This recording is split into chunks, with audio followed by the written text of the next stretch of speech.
This is a one-man infiltration mission, boss. Equipment is the bare essentials. Anything else will be OSP. The target location is a prison camp on a U.S. military base. Those Marines have the place locked down tight. Your only backup will be one extraction chopper. We can't send anything else. You won't need to. Again, this is infiltration, a sneaking mission. Your #1 priority is remaining undetected. Use discretion before engaging any guards you encounter. Be mindful of their sensory perceptions, sight, sound, smell, and pain.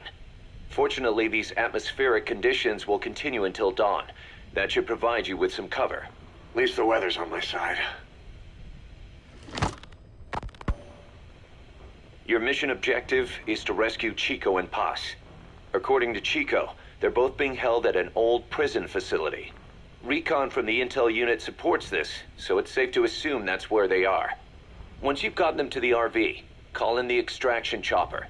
I'll monitor the situation and offer guidance from here, but you'll be the one in the field. How you handle this mission is entirely up to you, boss. Snake, yesterday we received official communication from the IAEA. It says, "It has come to our attention that your organization recently purchased nuclear fuel from Uzbekistan authorities. We request permission to inspect your facilities." What a load of bullshit. Yeah, they're after Metal Gear Zeke's nuclear warhead. I'm betting this is payback from Cypher after Paz's leak. Using the UN. There's no telling how much influence they have. But the IAEA can only do inspections in countries that are party to the NPT. And we're not a country. Exactly. We haven't signed a safeguards agreement with the IAEA over peaceful nuclear use, and we're not obligated to report any nuclear material we have, nor information about any nuclear facilities. The IAEA has no authority to inspect us. But despite all that... That nuke's our last line of defense. We don't want to announce we have it until the world is preparing to wipe us off the map. Until then, we let everyone think we're just a private army with conventional firepower. What's Huey's take? That the problem's how to hide the nuke in Metal Gear. But I gotta tell you, he was all for it. I see. But there's no way we can have the IAEA poking around here. So what do we do? Ignore them? Send them an official letter of refusal. Say that we're a private organization and we've done nothing to attract this suspicion. You got it. We finished Zeke's waterproofing reinforcement yesterday. The day after tomorrow, we'll be done installing the main depth control tank, the compressed air tank, and the attitude control propeller pod. Huey. If the underwater test goes well, next week we'll try the 300-foot seabed depth. Drop the act, Huey. How did we end up agreeing to the nuclear inspection? Because after you sent that letter, I told them. After careful reconsideration, we agree to your request. And frankly, we should be inspected. This is our chance. If they come and go without discovering the nuke, we can tell the world we're clean. Of course, it's risky, and we'll have to make sure everything's perfect, but it'll be worth it. Huey, can they do an inspection without going through the Board of Governors?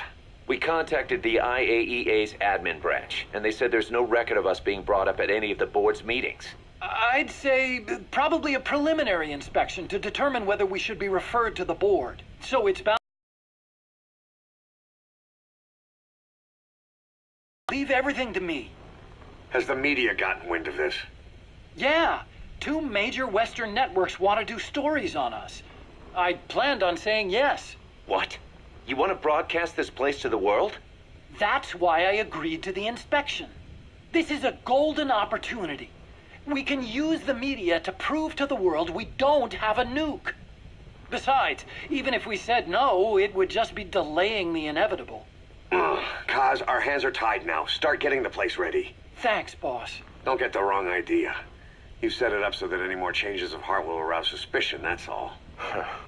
Zeke stays, but we'll have to move all other AFVs to shore. Any potential troublemakers can go with them for some mandatory R&R. Sound good, boss? Just do it.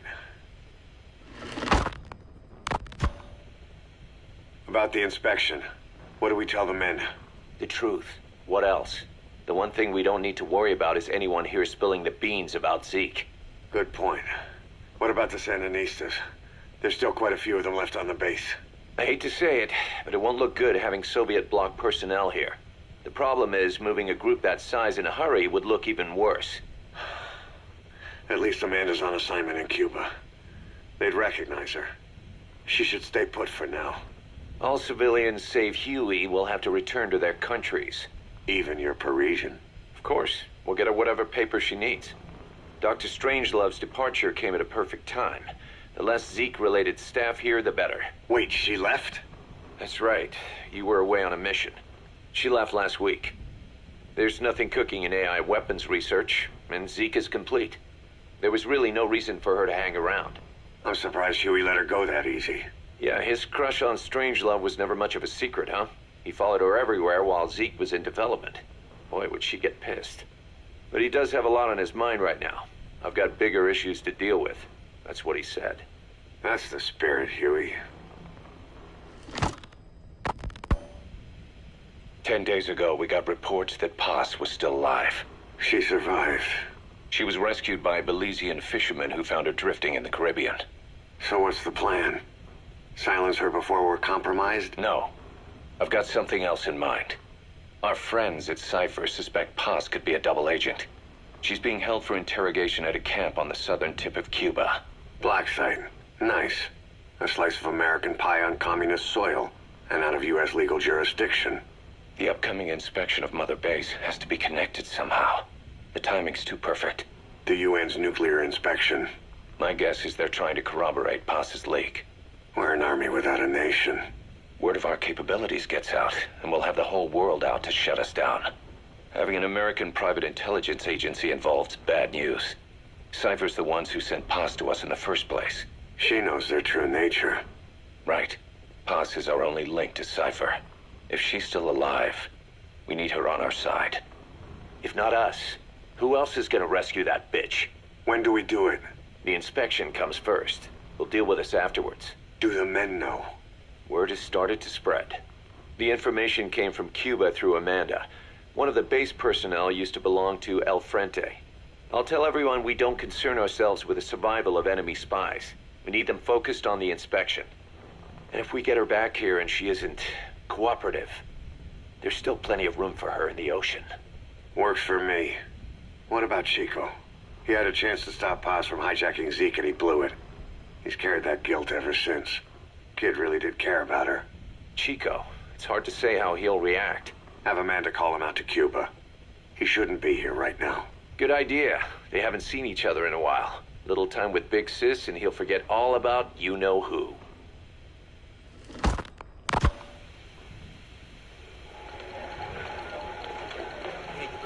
What? Still no sign of Chico? What's going on? It's Amanda in Cuba. Our resupply package arrived, but Chico wasn't with it. Relax, Amanda. I'm sure he's just exploring Havana or something. First time in the big city. Could have gotten carried away. Cos, wait. The boat Chico was on, did it stop anywhere before it got to Havana? Yeah, it had to refuel at Santiago de Cuba. You don't think... Oh, shit. You gotta be kidding me. He does this now? It's 60 miles from Santiago to the prison camp. Chico used to cross the mountains with the older Sandinistas like it was nothing. He'll make that in 3 days. Still, even if he does find his way there... You know how reckless he can be. Chico thinks we've abandoned Paz. That's why he's doing this. We'll start by having the intel detachment in Cuba look for him. We can't let him be captured. There's some cages to the east of a big building. East an old grassy facility. That's where we are. Help me, Snake. It's a setup. We have no choice. Yeah, if Chico talks, he could blow the nuke cover up. We can't hold off until the inspection's over. When can we be ready? It'll take at least 16 hours to confirm the flight path and prep a bird. The intel unit has started reconning the area. Sounds like I'll have to miss the inspection. Boss, we'll just have to send someone else to get them out. No. I'll go. Yeah, Chico and Paz would only take orders from you anyway. We can't go taking on those Marines at the base head-on. It's gotta be off the radar, and it's gotta be you. Hold down the fort, Cos.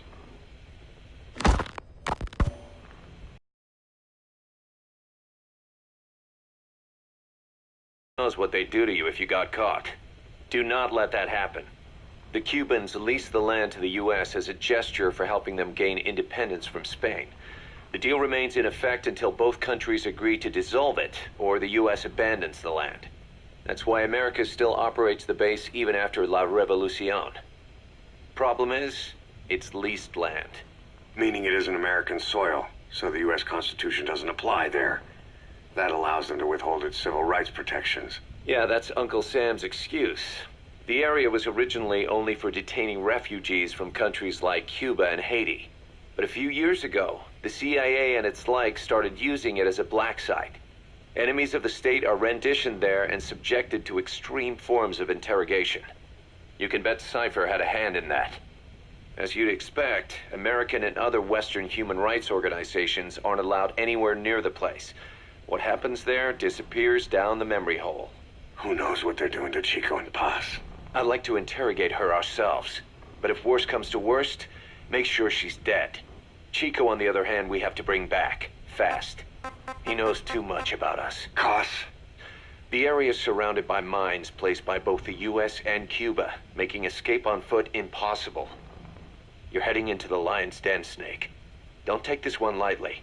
Come back in one piece. Yeah. There's some cages to the east of a big building. East an old grassy facility. That's where we are. Help me, Snake. It's a setup. We have no choice. Yeah, if Chico talks, he could blow the nuke cover up. We can't hold off until the inspection's over. When can we be... There's some cages to the east of a big building. East an old grassy facility. That's where we are. Help me, Snake. It's a setup. We have no choice. Yeah, if Chico talks, he could blow the nuke cover up. We can't hold off until the inspection's over. When can we be ready? It'll take at least 16 hours to confirm the flight path and prep a bird. The intel unit has started reconning the area. Sounds like I'll have to miss the inspection. Boss, we'll just have to send someone else to get them out. No. I'll go. Yeah, Chico and Paz would only take orders from you anyway. We can't go taking on those Marines at the base head on. It's gotta be off the radar, and it's gotta be you. Hold down the fort, Cos.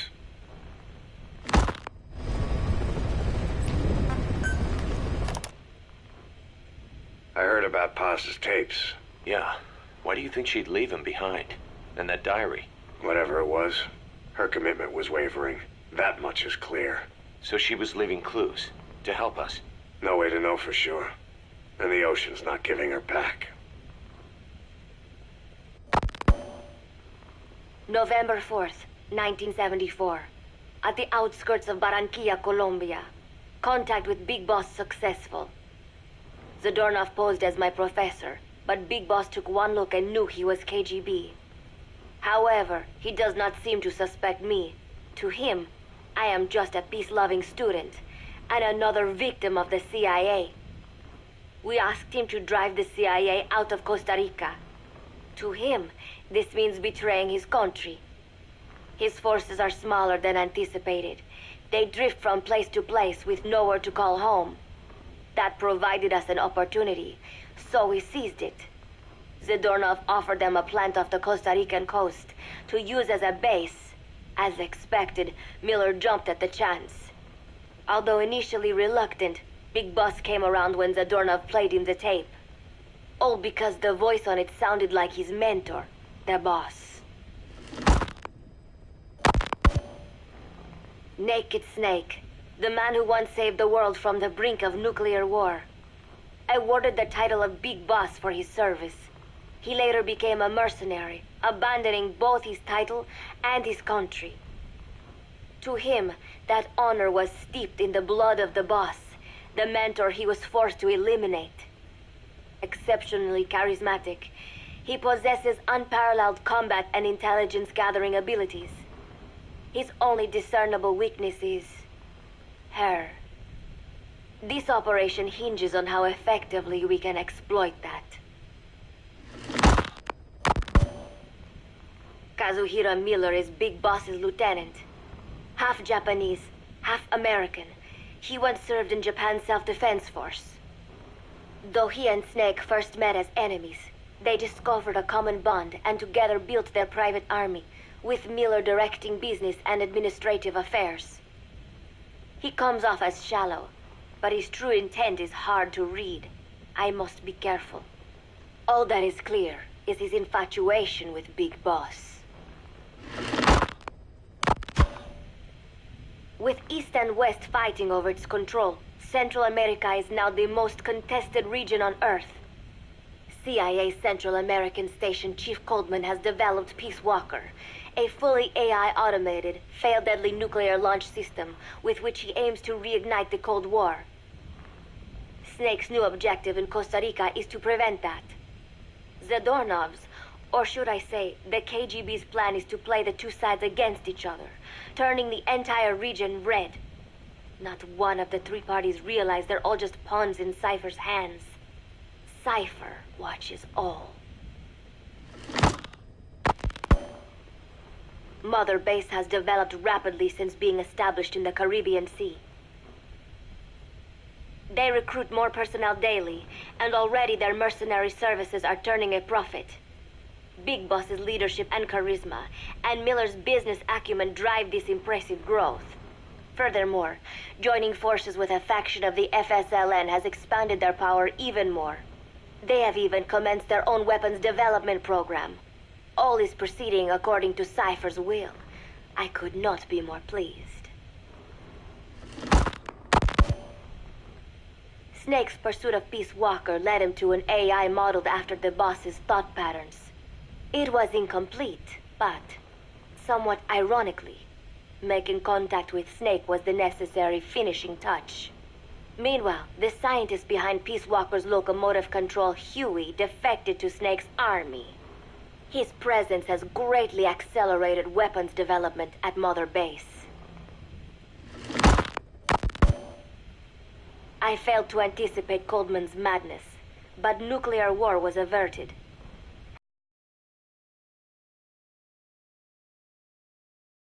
To the bottom of the lake, in what could be likened to suicide. The boss laid down her gun, choosing to sing for peace instead, and Snake, himself a gun, parted ways with her. In doing so, he reclaimed the title he once abandoned. He is Big Boss. Zadornov has been detained. Since this leaves my cover identity without a guardian, the Mother Base staff has taken me in. I am now better placed than ever to monitor their internal affairs. Everything continues to unfold according to plan. The developer of the boss AI, Dr. Strangelove, has also come to Mother Base. With her and Huey's expertise, they can now develop a weapon capable of matching Peace Walker. Development on the bipedal weapon is now complete. They call it Metal Gear Zeke. It stands there like some sort of mystical guardian. The soldiers gaze on it with pride and reverence. Big Boss has elected to arm it with a nuclear weapon. As an army without a nation, they seem to feel the need for a deterrent against whatever the world might pit against them. It is a dangerous gambit. Why do such a thing? Their nuclear strategy differs from the Americans and the Soviet Union. The superpowers deter attack by revealing their nuclear arsenals to one another. Snake and his men know that if they were to go public with this, the whole world would unite against them. Business would dry up overnight. So they do not plan on revealing the nuke until necessary. This ace-in-the-hole approach is their idea of a nuclear strategy.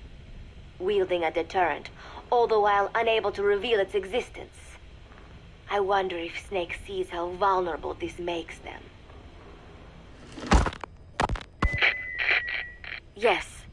Hijack Zeke? Yes, I did indicate that to be our leverage. But I cannot imagine his agreeing to that now. But did you not raise them to safeguard your governance without borders? No. I have not forgotten. Cypher watches all. Yes, things are proceeding, but modifying Zeke has not proven easy. I am using Zadornov to buy some time. No, I have not forgotten what you said. However... Well, forgive me for asking, but this is you I am speaking to, isn't it, Cypher? I will fight Big Boss. The world must be ruled by a single will. To defy Cypher is a fate worse than death.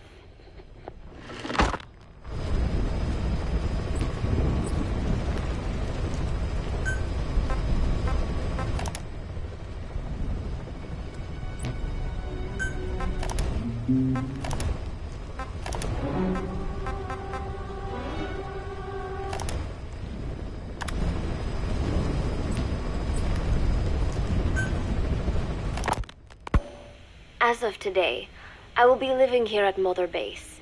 Now my real trial begins. Zadornov was paying my room, board, and tuition, but he has since been captured. I told the man that with no more money from the KGB, I could no longer afford school. He bought my story, and when I said I would be willing to work, he took pity on me and let me stay. For some reason, Miller really pled my case. That was helpful, but the man is still a fool. His men are no better.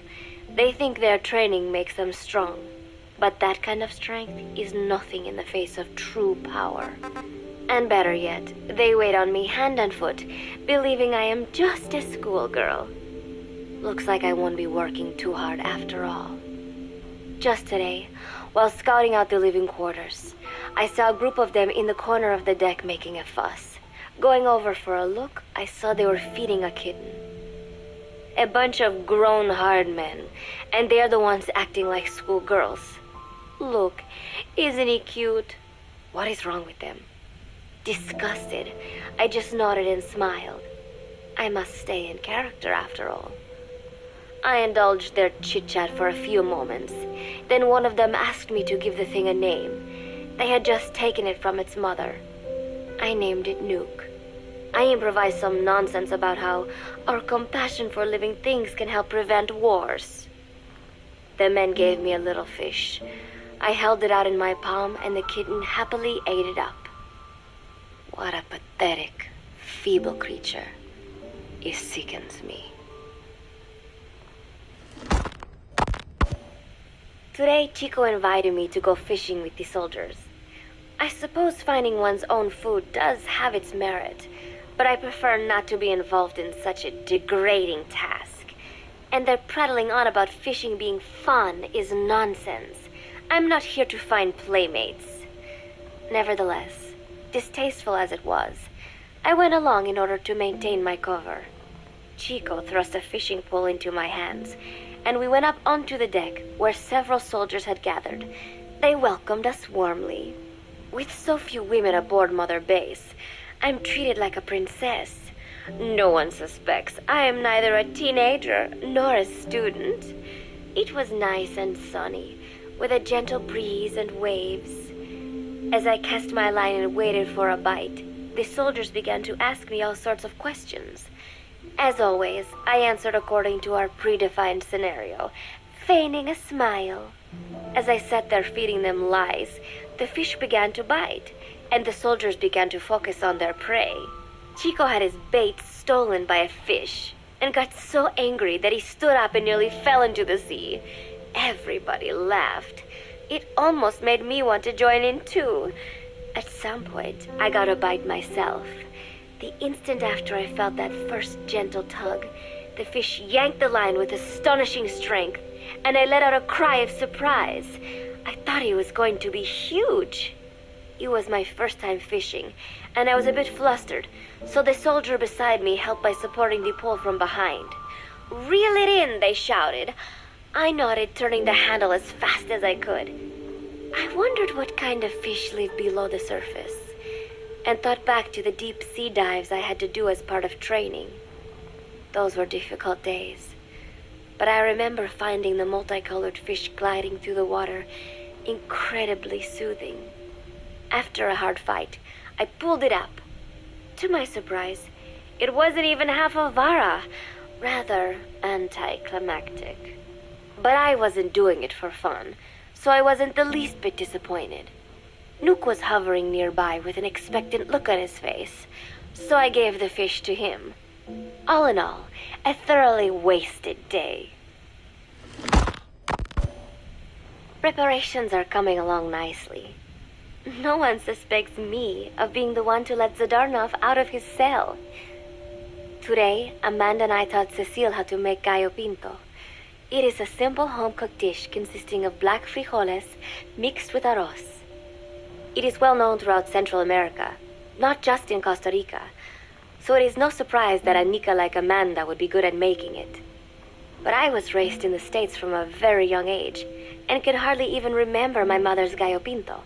Having to make chit-chat with that clueless bird lover and the so-called revolutionary was excruciating. And, clueless or not, I will need to be especially careful around Cecile, the one who actually recorded that tape. Thankfully, Miller and his men seem to believe I mistook the tape I found for one my friend made. In any case, one can never be too careful. Anyway, the three of us minced garlic and herbs, then cooked them in a pot with frijoles we'd soaked overnight. While waiting for them to cook, we sautéed onions and directions, but seemed a bit glum. She does have a knack for cooking, though. She is French, after all. We added water to the pan and watched the arroz begin to steam. While we waited, Amanda shared memories of her mother with us. They had been separated because of Simosa, but the taste of her mother's cooking was still fresh in her mind. When the frijoles were ready, we drained the water, stir-frying them with the rest of the vegetables. Quite a complicated process for home cooking. Nonetheless, it kept them occupied. The longer we sat and talked, the greater the chance of my arousing their suspicions. With women, it is not enough to just bat your eyelashes and giggle. It takes a lot of effort to divert attention. When the arroz was done cooking, we folded it into the frijoles and added salsa, stirring the mixture as it simmered. At this point, for some reason, the conversation turned to romance. Why does it have to be that way whenever women get together and chat? Cecile fancies herself to be well-versed in such matters, and gave Amanda all sorts of advice. It was harmless enough, until, to my irritation, she began pestering me whether there was anybody I liked. Not right now, I said, trying to dodge the question. But she pressed on. It's Snake, isn't it? I gritted my teeth and played it coy. Maybe. Cecile nodded and giggled. He is pretty sexy, isn't he? What a ditz. It's all I can manage to just survive. The thought of romance has never once crossed my mind. I have no interest in that kind of man. Soon enough, a rich aroma began to fill the room. The gallo pinto was ready. New came over and rubbed up against our legs, looking for a handout. Unfortunately, it was not the kind of food a cat would like. We let a few of the soldiers have a bite, and then headed off to the mess hall. The home-cooked flavor we'd achieved was a big hit with the men of MSF. Not that we are trying to impress them or anything. Even I could manage a dish like that. Snake enjoyed it too. Let me make this absolutely clear. I have no interest in that man. Football, or soccer as it is known in the States, is extremely popular here. It has not caught on yet in the US, but it has legions of rabid fans all across Latin America. These fans can get so rowdy that it is commonly believed El Salvador and Honduras went to war in 1969 over scuffles in a soccer match. In reality, tensions between the two countries were already high. The match was merely one of the sparks that set them off. But these people are so passionate about this sport that the story seems plausible. Predictably, many of the soldiers here are fans. They have apparently divided themselves into Costa Rican and Nicaraguan teams and started playing each other. To play, you need a ball and 2 goals. The R&D team built and set up simple goals on the deck. I had absolutely no interest. but Chico insisted that I come and watch. It was not a proper match by any means. The pitch was not even regulation size, but the players and spectators alike got pretty excited. They banged empty cans and shouted cheers through the handmade megaphones. It almost felt like carnival. Huey, the referee, blew a whistle to start the match. It was lovely out today, so I decided to sun myself in a lounge chair up on the deck when Strangelove came up to me. Despite the heat, she was in her usual long sleeves and pants. I waved at her. She looked away and mumbled, "Hello there. Fancy meeting you here."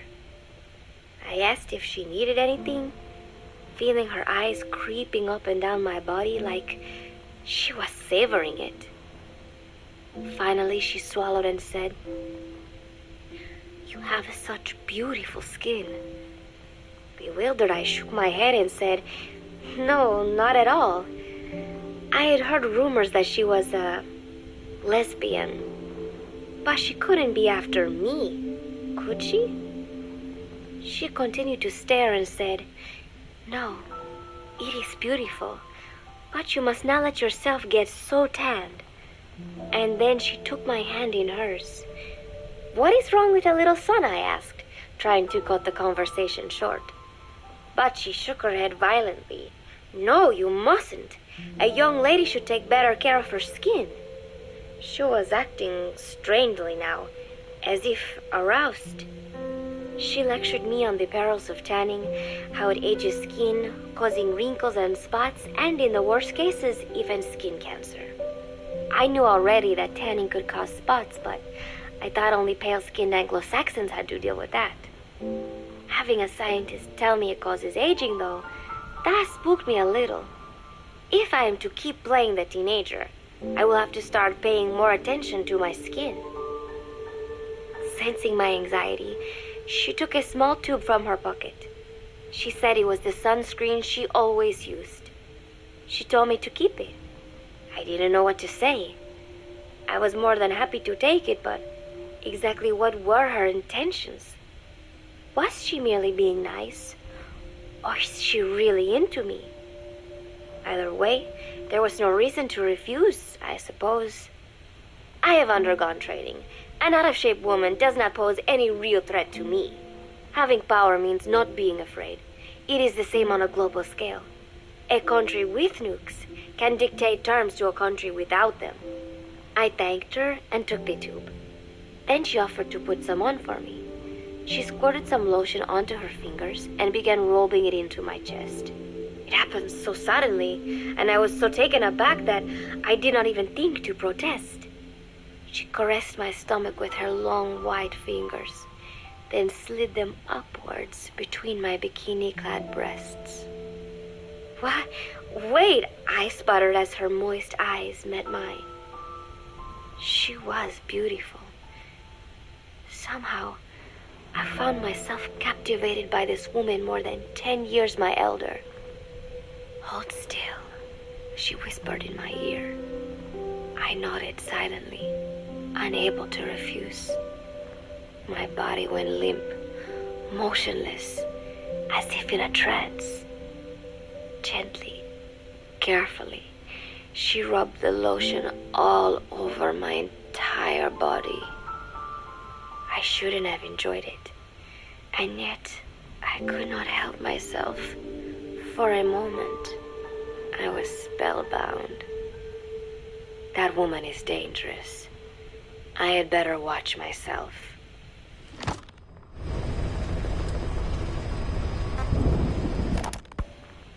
Protecting one's health is an important part of any agent's job. But despite my best efforts, I have caught a cold. Now that I think about it, Mother Base's numbers are on the rise, with soldiers coming from all different places and backgrounds. It is no wonder, then, that sooner or later someone would bring in a virus. That said, what I have got is just a common cold. The medical team said I'd need a few days rest, so I've been restricted to my room and put on bed rest. I thought I'd gotten used to not having anyone around to relate to, but at times like these, being alone is just miserable. All I could do is lay there and stroke Nuke's back, trying to take my mind off how bad I felt. Nuke just sat there, not making a sound. But I did have visitors. Amanda and Chico, Huey, Cecile, Miller, and a few of the soldiers I've become relatively close to. Amanda made me a soup with herbs she said were good for a cold. Miller told me to take it easy. I will sing you a lullaby, he said, then broke out a guitar and sang some incomprehensible song in Japanese. I did not need to understand the lyrics to know he is an awful singer. Then he said, "You know what is good for a cold? Suppositories. Here, I'll show you." He began to take off his pants, so I threw my tissue box at him to make him go away. Then Strangelove showed up, saying she had some miracle Indian cure. "It has got eucalyptus extract," she said. "It works best if you rub it into your chest." And then she tried to take off my nightshirt. I whacked her with my pillow, and I got rid of her. Chico brought me a little flower in a cup. It had been growing in a little bit of earth that probably found its way on board, stuck to something else. "I found this on the deck. Here, you can have it." He tried to act nonchalant, but I am pretty sure he's got a crush on me. None of them understand. If they thought these little visits would cheer me up, they were wrong. Tonight, Snake himself came to my room. Like the rest, he believes I am just a schoolgirl and treats me as such. "Why did you abandon your country?" I asked him. "Why create the MSF?" Of course, I knew the answers already, but I wanted to hear it from him. As I had imagined, he was not exactly forthcoming. All he would say is that his country,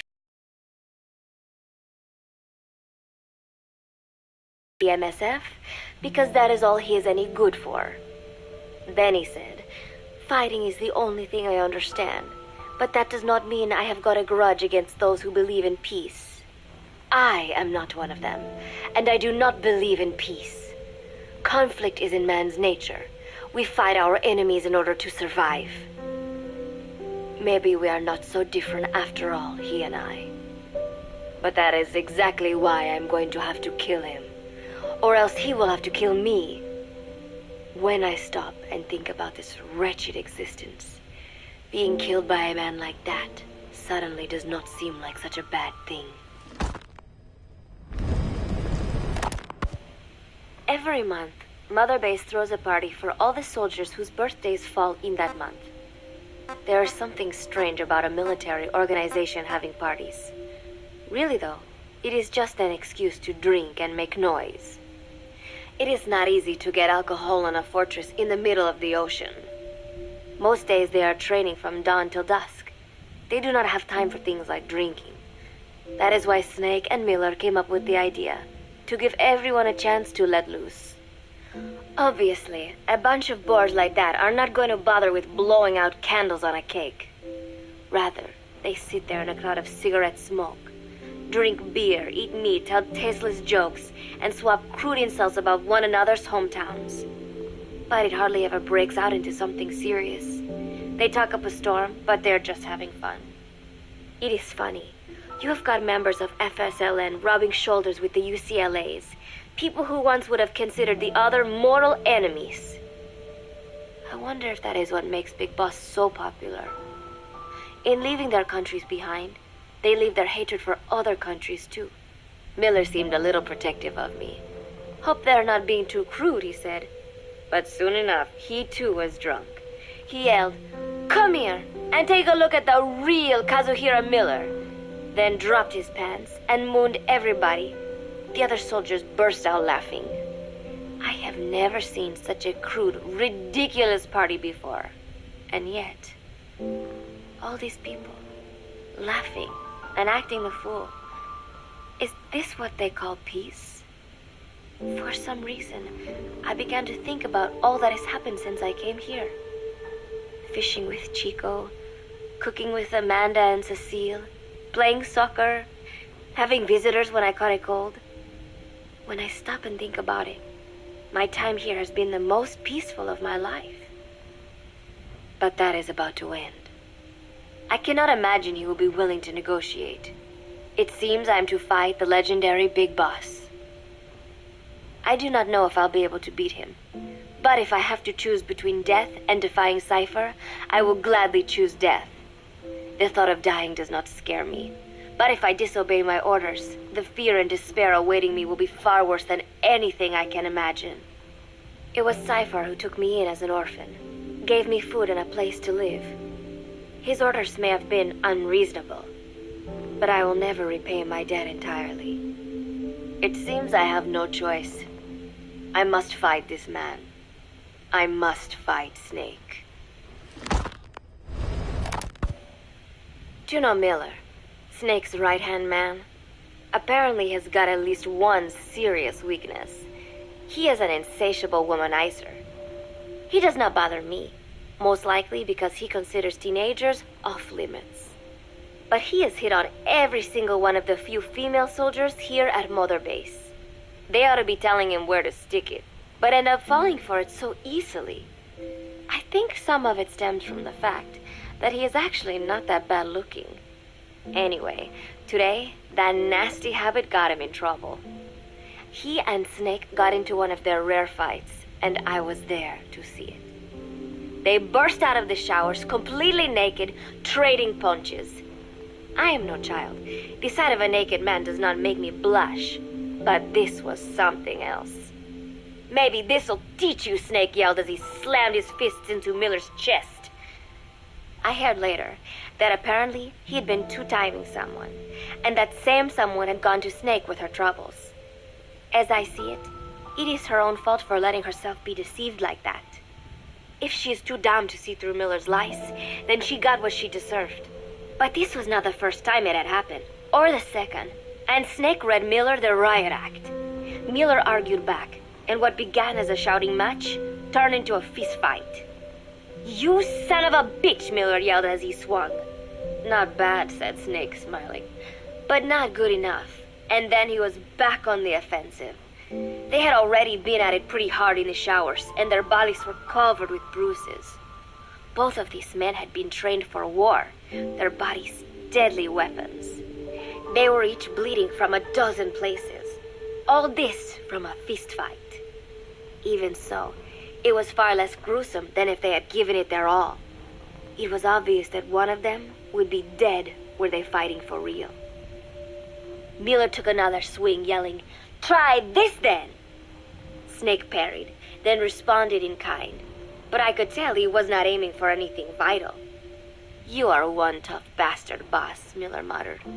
A smile crept across his face as he caught his breath. And then they went right on fighting. Blood and sweat flew off their glistening bodies. It was combat without hatred or hostile intent. I had never seen violence like this before. And yet, it was more than just a friendly tussle. They were utilizing every technique they knew. It was not a sporting match. They were not playing by the rules. How could they keep this up? At last, the two men tired themselves out, and the bizarre scene came to an end. They looked at each other's battered bodies, and then burst out laughing, embracing and congratulating each other on a good fight. It all seemed so idiotic. I still cannot fathom such behavior. But somehow, I got the sense that for all his womanizing, Miller really only trusted one person, and that was Snake. There was no way I could ever come between the two of them, and at that thought, I began to feel as if I had lost.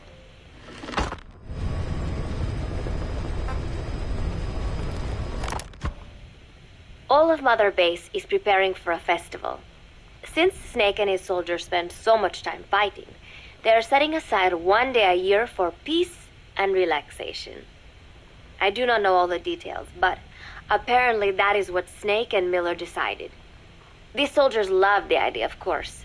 There is so little fun to be had here that everybody looks forward to events like these. That is all well and good, but somehow I got roped into getting on stage. "Come on, we even both have peace in our name," said Miller. And Zadarnov, that old Ruski's name, has something to do with peace too, right? Hey, as long as we're having a day of peace, we ought to get an act together.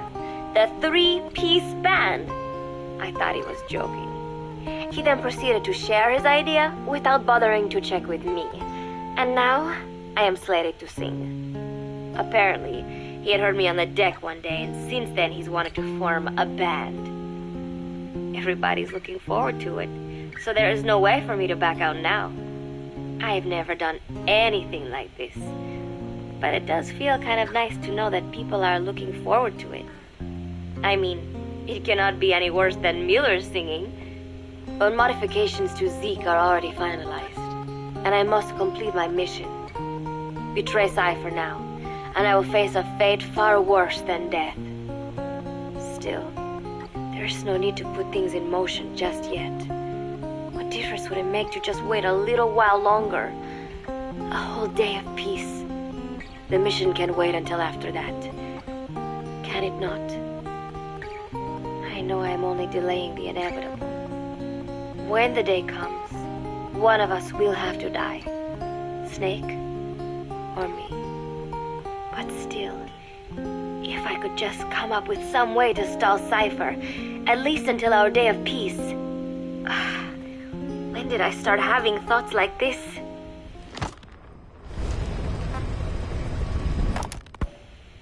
My cover is blown.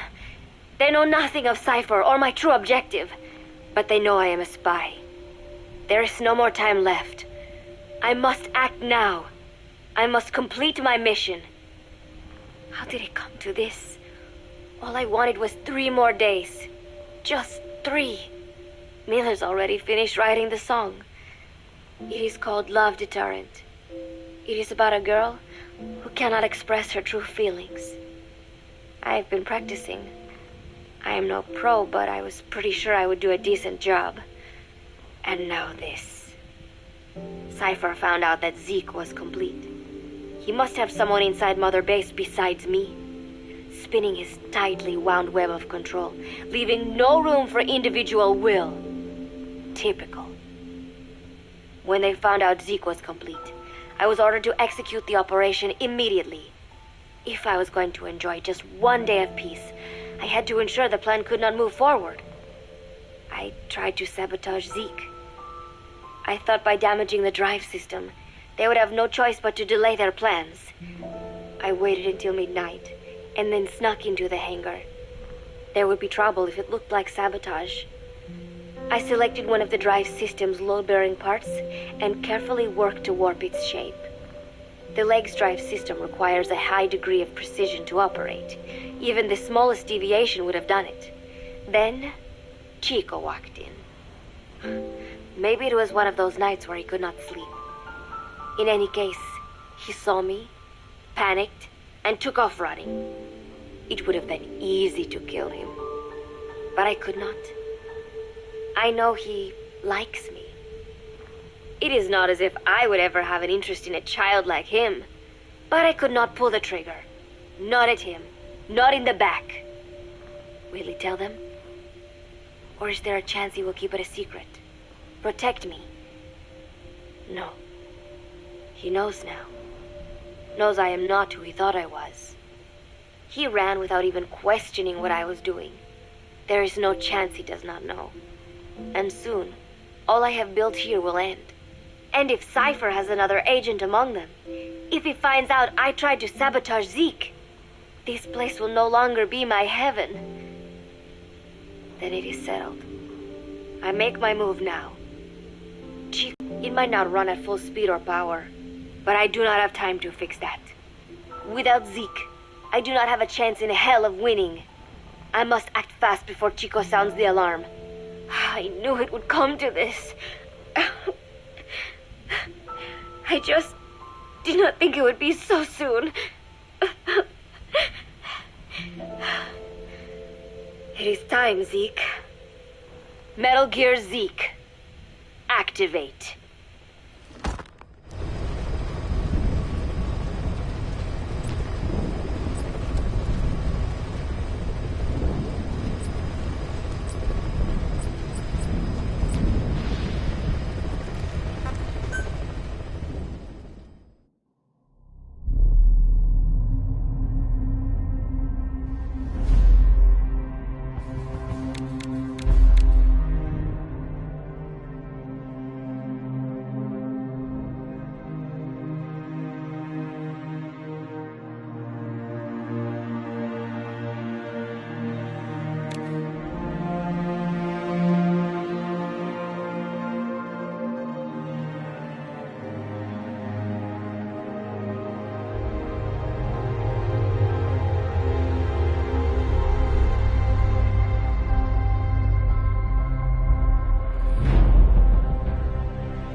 She told us everything. Don't worry, I kept my word. She didn't suffer long. Years. You earned it.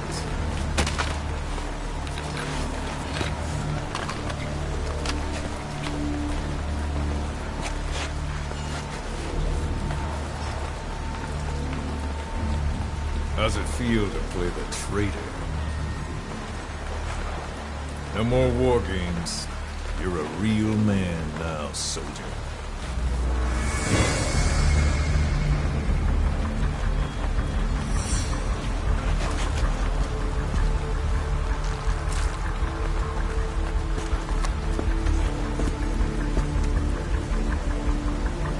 Give my regards to your boss when you get home.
Ten days ago, we got reports that Paz was still alive. She survived. She was rescued by a Belizean fisherman who found her drifting in the Caribbean. So what's the plan? Silence her before we're compromised? No. I've got something else in mind. Our friends at Cypher suspect Paz could be a double agent. She's being held for interrogation at a camp on the southern tip of Cuba. Black site. Nice.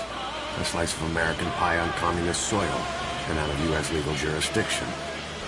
The upcoming inspection of Mother Base has to be connected somehow. The timing's too perfect. The UN's nuclear inspection. My guess is they're trying to corroborate Paz's leak. We're an army without a nation. Word of our capabilities gets out, and we'll have the whole world out to shut us down.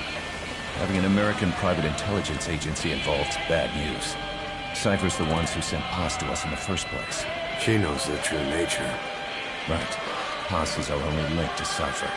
If she's still alive, we need her on our side.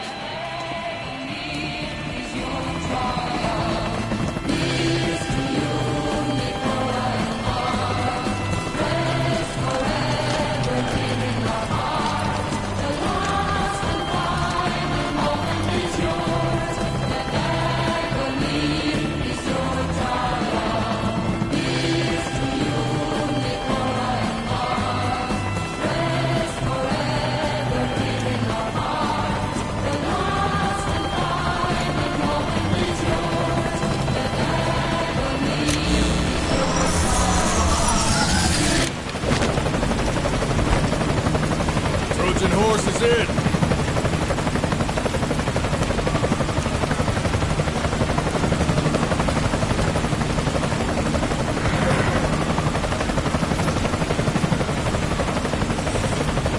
This pirate crackdown's a go!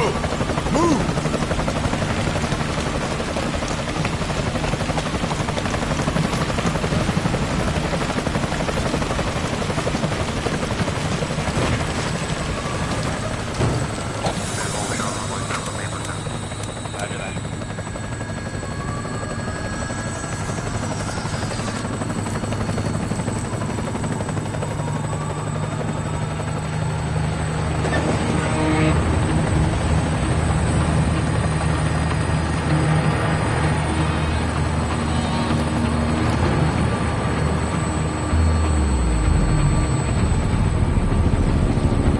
So who's the other target? That would be Chico. He's being held in the same area as Paz. Last radio contact was 40 hours ago. Find them both. Bring him back alive. Enter the compound from the south cliff. Secure Chico and Paz, then report back from the rendezvous point.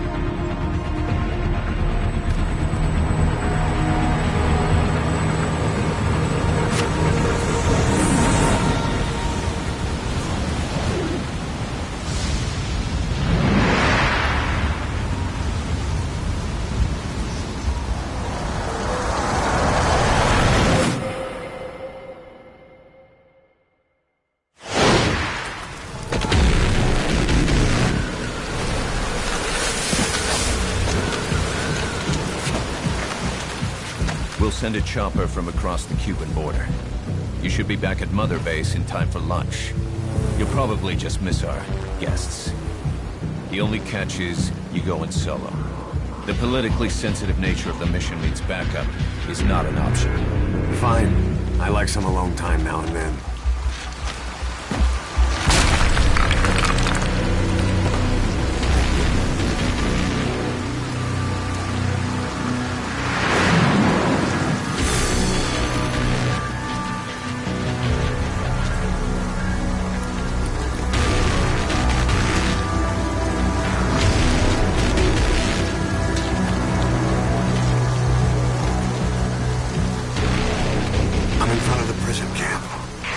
Excellent, Snake.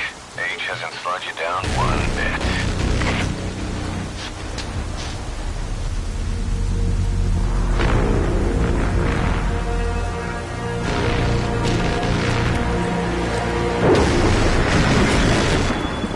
Kept you waiting, huh?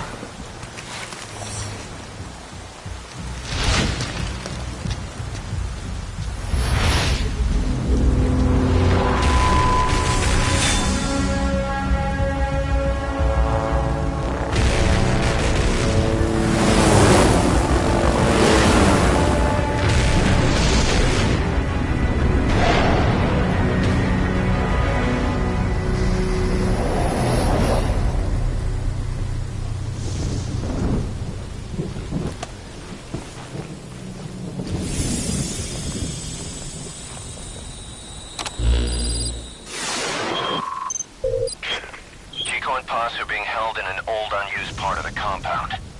Get inside and head northeast.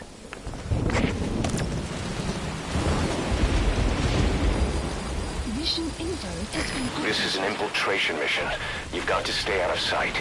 Before you go any further, use your binoculars to recon the area. What do you see? Press the call button to get more intel.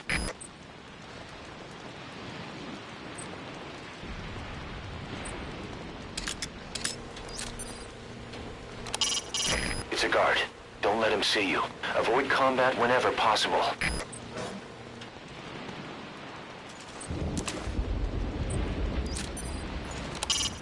Those are U.S. Marines on watch. Not the type to go easy on intruders.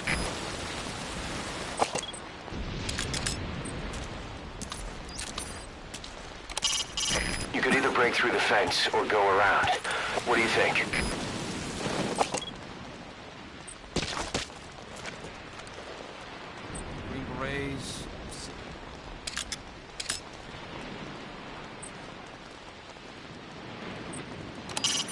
An anti-air gun. A chopper's worst nightmare. Is that for storage or something? Your binoculars are equipped with a directional microphone.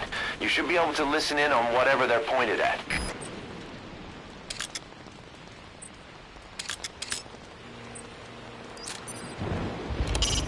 That's a Marine on guard. Don't underestimate him.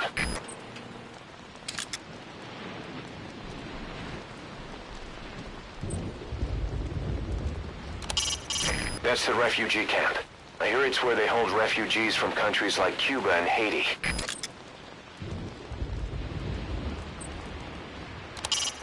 The Stars and Stripes. Not a popular sight in Cuba.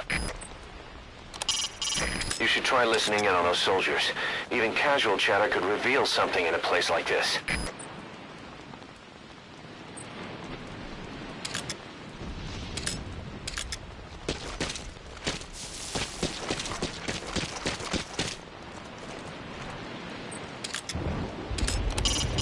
There's the prison, full of enemy combatants abducted from around the world. Those detainees are held indefinitely without solid evidence or trial. A black site if ever there was one.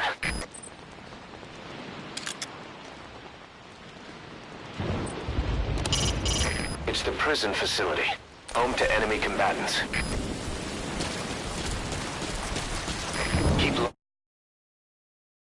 You can check the controls on the pause screen.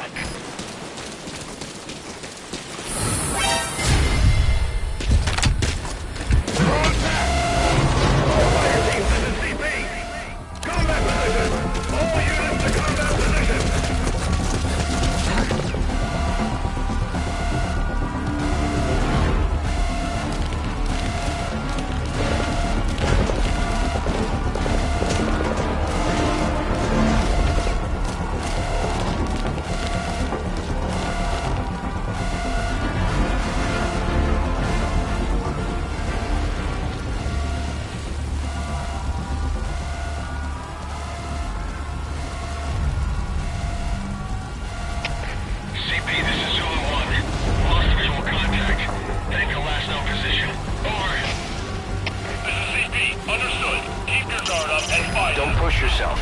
Fall back to a safe position.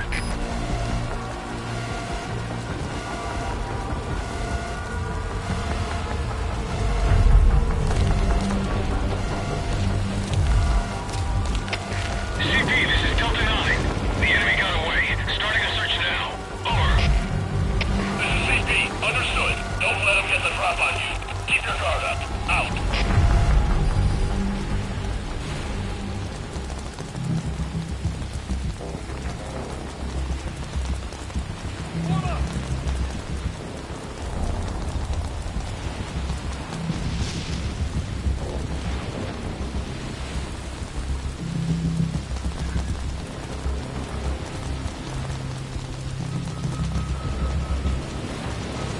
Clear.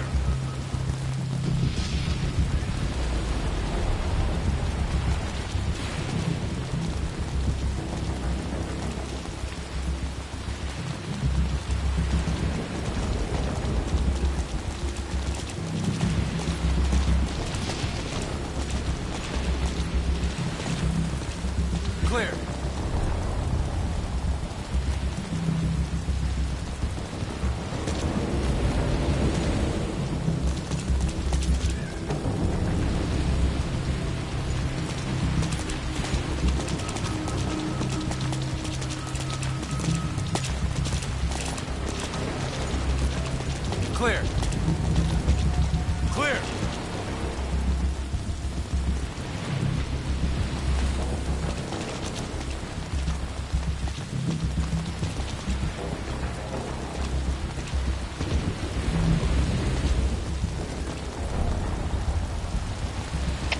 CP, this is Delta 9.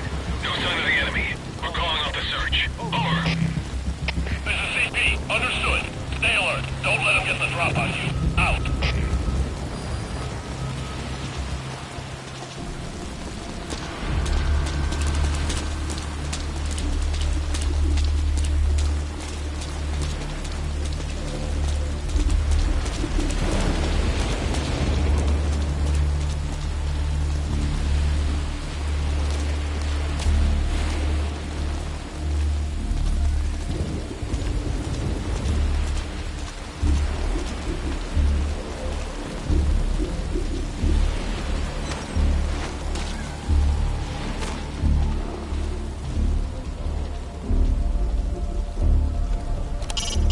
Head for the old prison. You'll find the targets there.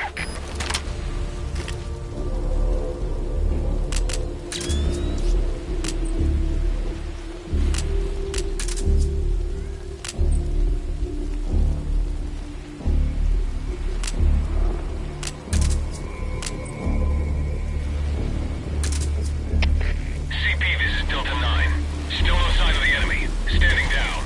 Over. This is CP. Understood. All fire teams, return to your posts. Out. We had no more than a dozen guys at Barranquilla. Some of them with barely enough gear to protect themselves. Now here we are, not 1 year later. Over 300 men strong. But the way I see it, this is still our 0 hour. Once this mission's behind us, I want to pitch you some ideas about expansion. If you ready your weapon while crawling, you can move horizontally left or right. If you do that holding the dash button, you'll move faster.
To climb an obstacle, press the action button.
Head east to the old prison area. You can bring up the target's location on your iDroid.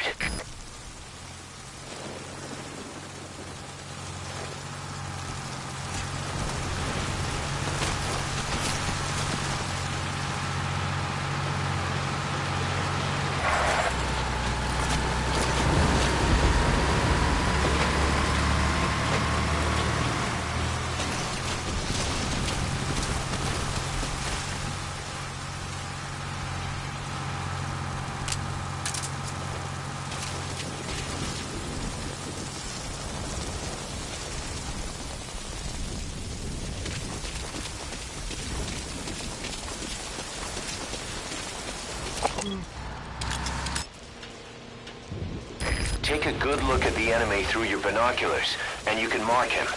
Marked enemies can be sensed when nearby, even if there's a wall between you and them.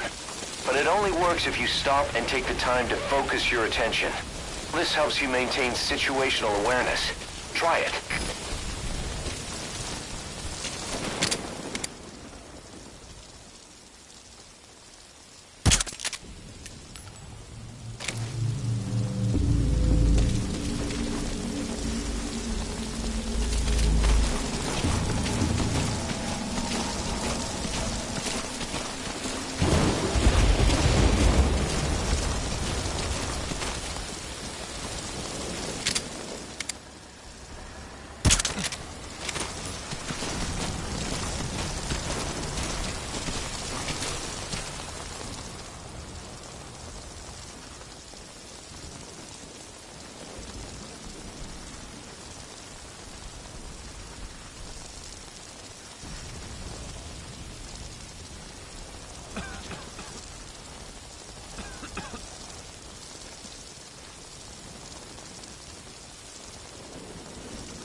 You should move the bodies of enemies somewhere out of sight.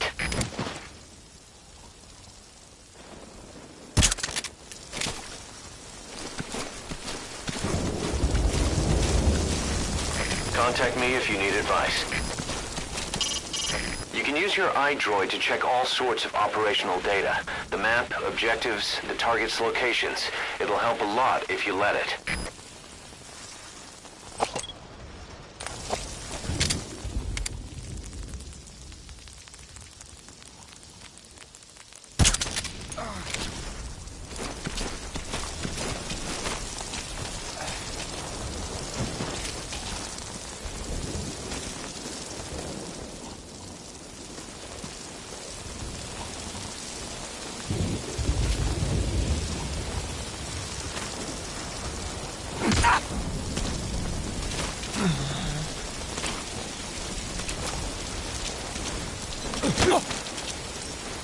You can now either interrogate him, knock him out, or kill him.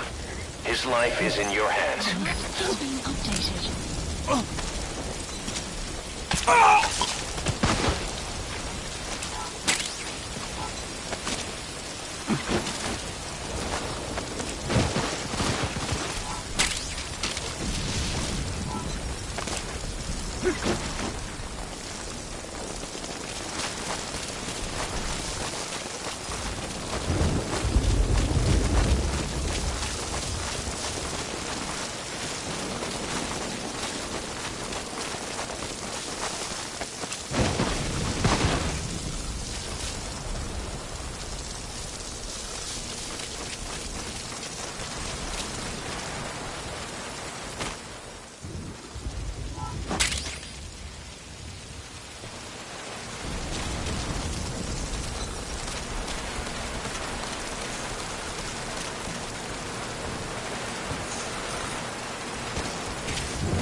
Speak.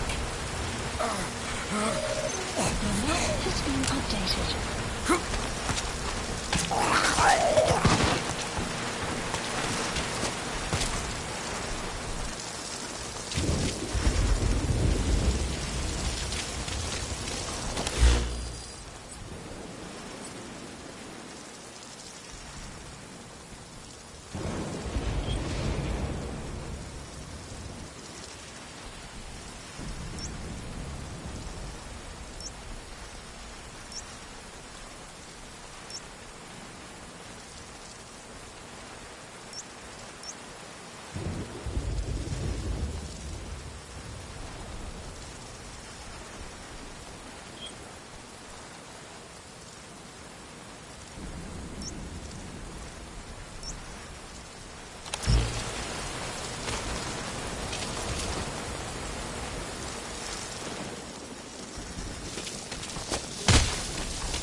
Coming down just as hard the day we met Paz.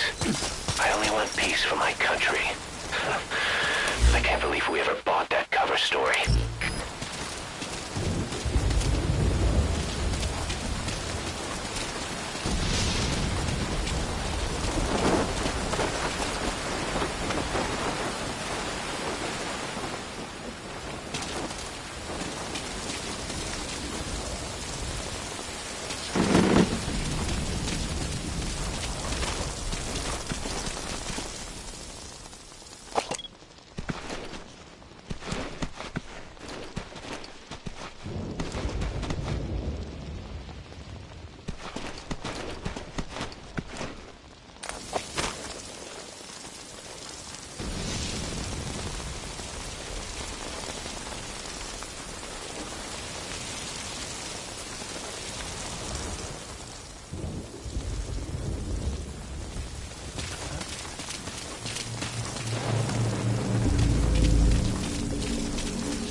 Spit it out. The map has been updated.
prisoner. You gonna help him?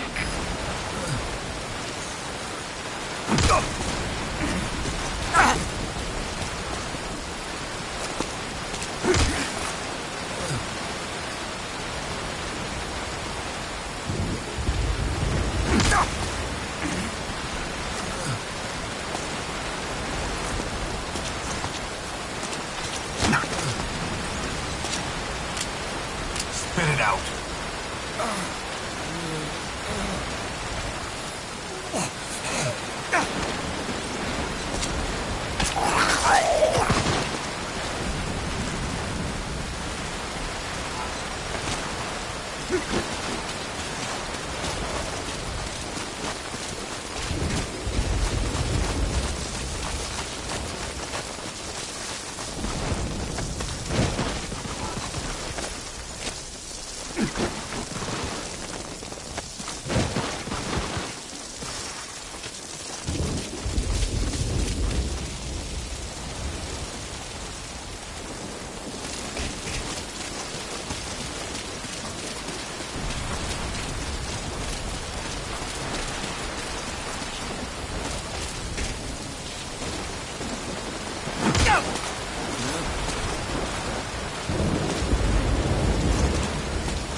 Spit it out.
If you want to extract him, carry him to the RV and call in the chopper.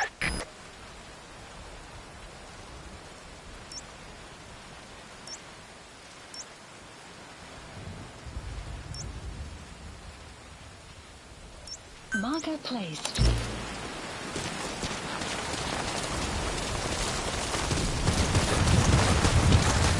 I'm guessing you didn't come here just to save my ass.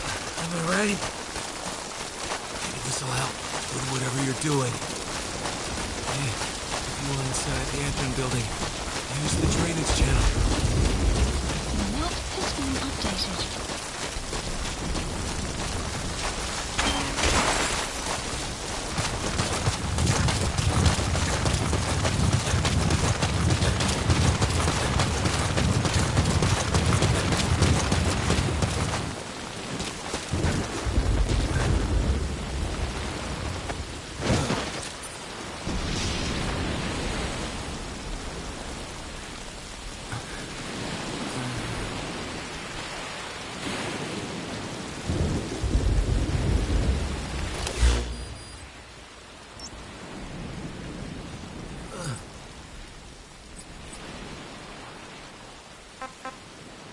Please select a landing zone. Landing zone confirmed. Roger that chopper request. It's headed your way now.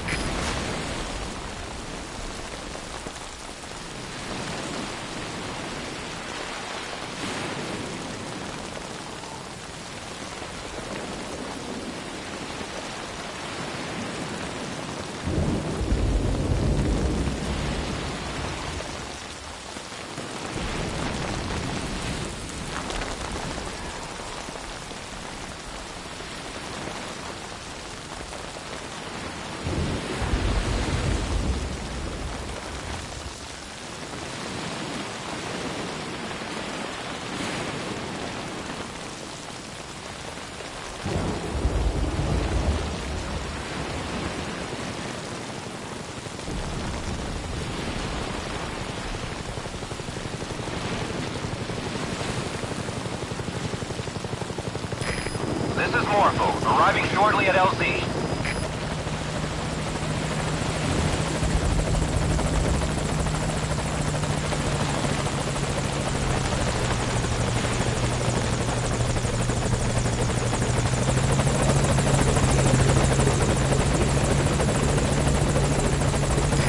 This is Morpho, on station at LZ.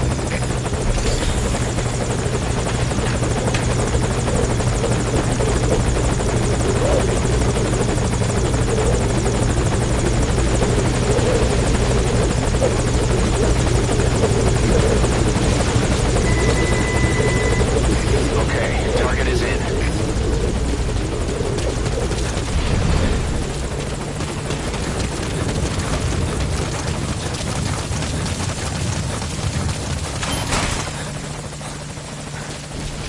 All fire teams, this is CP. Focus all your fire on that enemy chopper.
CP, this is Delta 9. Still no sign of the enemy. Standing down. Over. This is CP. Understood. Stand down. Stand down. Return to your post. Out.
Marker placed.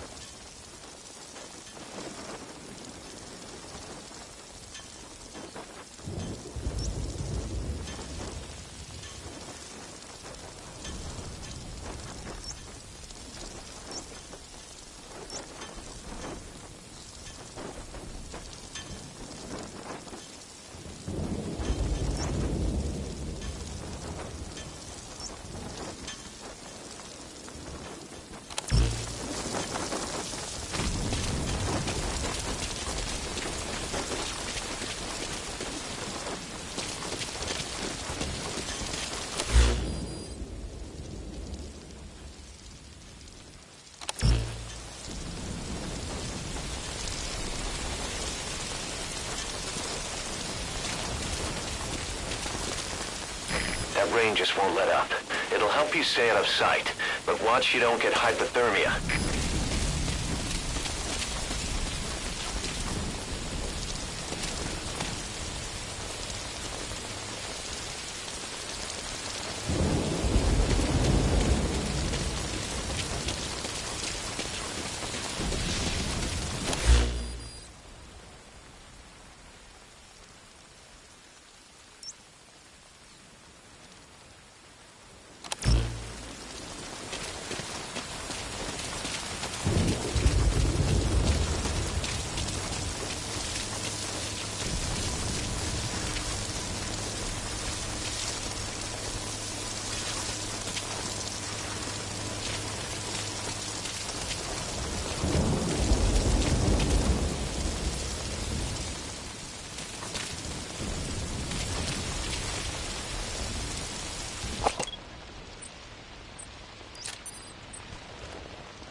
sent VIs of the targets to your iDroid. Take a good look.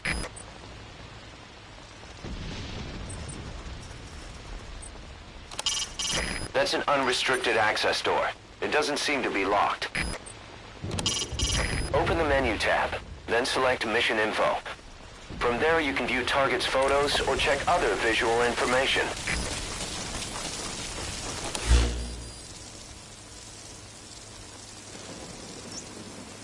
Marker placed.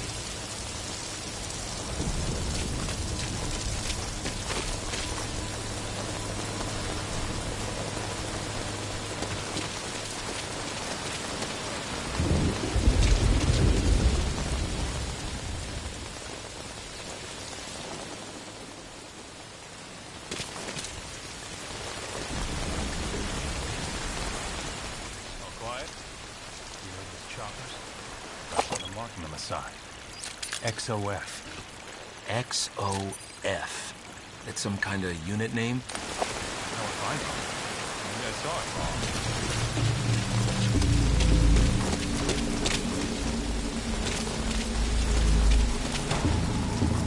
wrong. Eyes open, boss.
The map has been updated.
That's the base's admin building.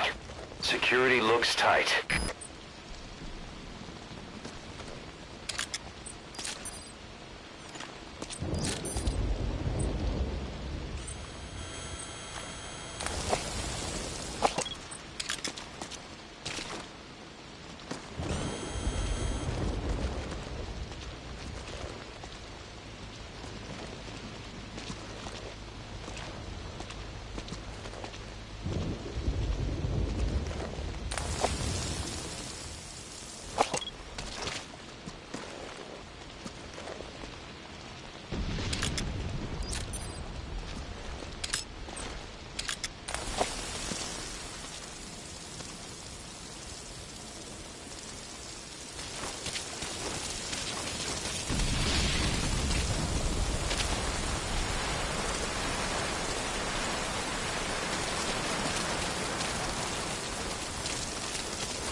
The map has been updated.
The map has been updated.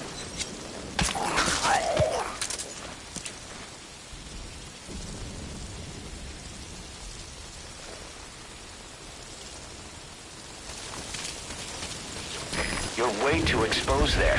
Find some cover and stick to it.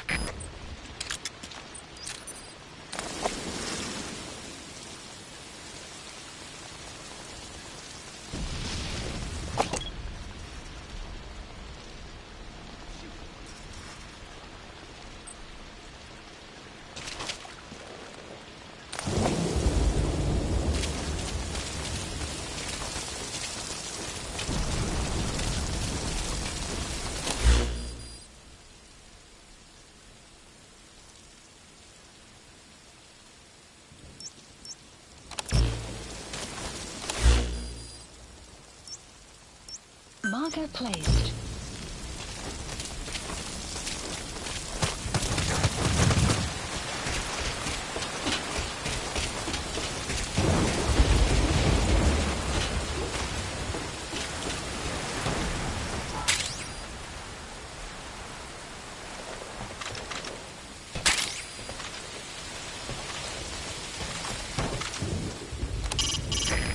the suppressor generates less noise, meaning there's next to no chance of it giving away your presence.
Spit it out.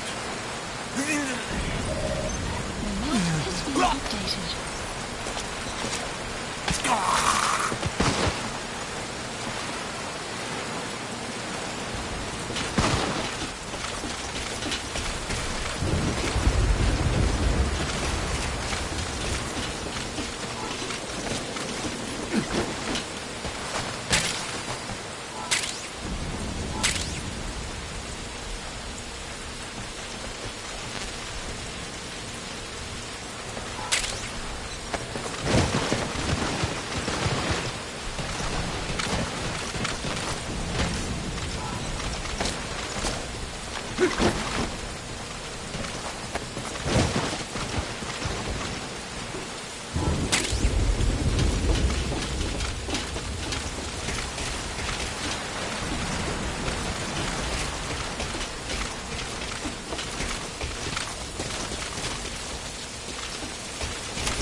Marker placed.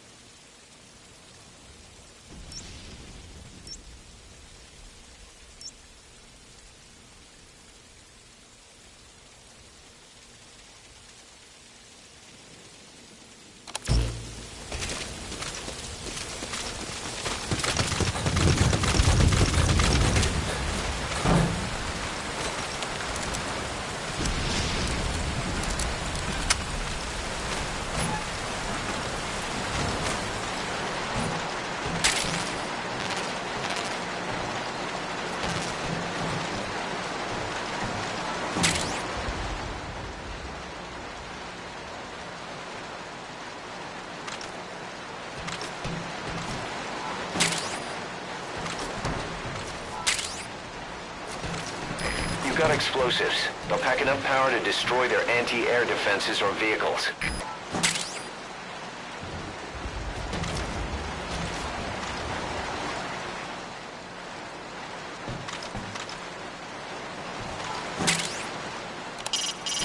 tranquilizer gun's effective range isn't that great. The round's trajectory will drop the farther it goes, so take that into account while aiming.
The map has been updated.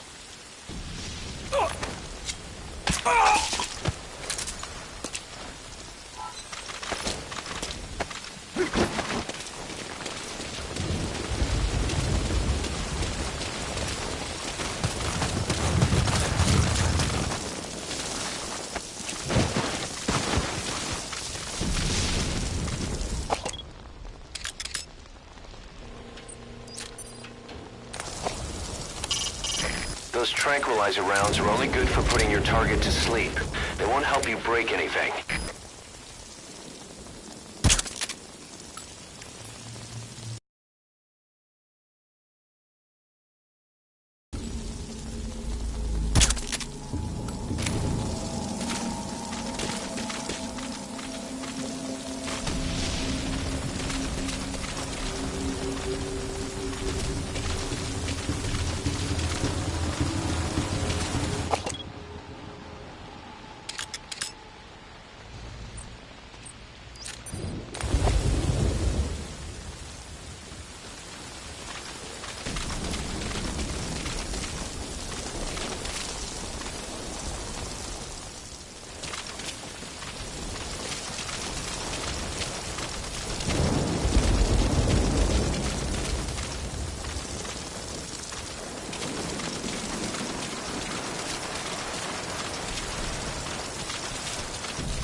Marker placed.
Targets are in the old prison.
Targets. They're in the old prison.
Marker placed.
Beyond there is outside the mission area.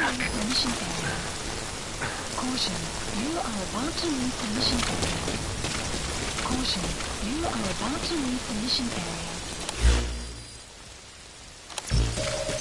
Caution, you are about to leave the mission area. Caution, you are about to leave the mission area. Caution, you are about to leave the mission area.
Watchtower.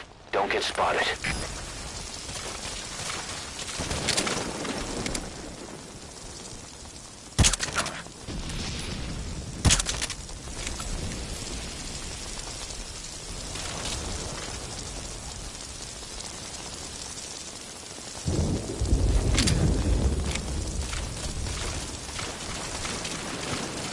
That's the old prison area. The targets are there.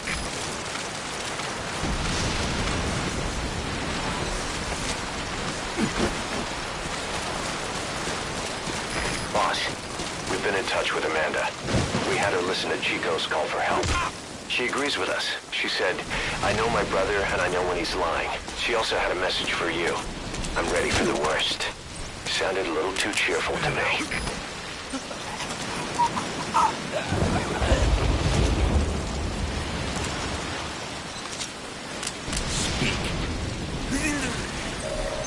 The map is has been updated.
Spit it out.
Someone in there.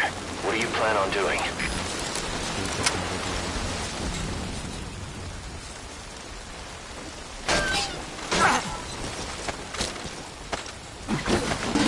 You can pull him out too if you want, but just don't forget the targets.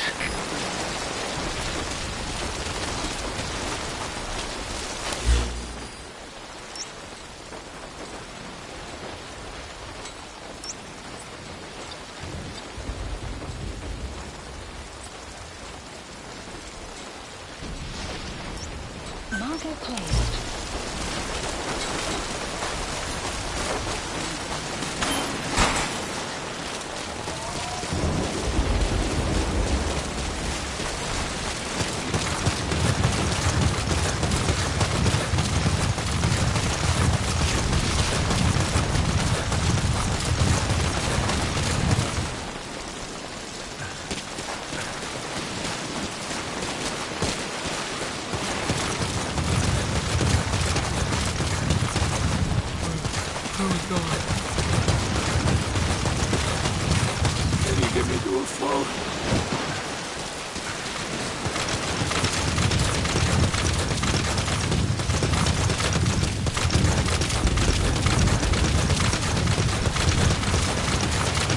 Once you don't end up head first in the ocean.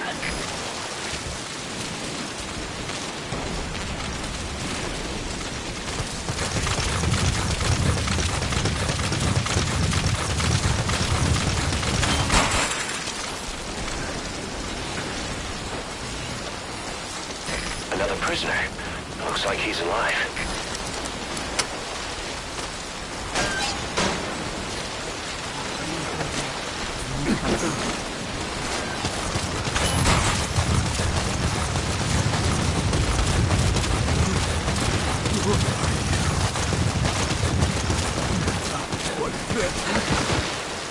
Watch yourself.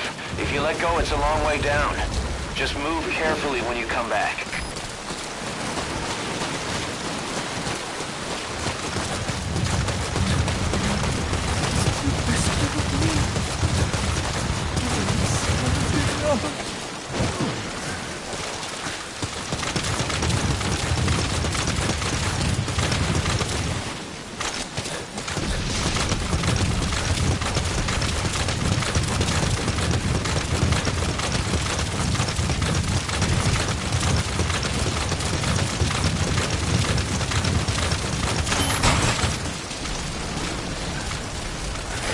POW. That's fine if he has some intel, I guess.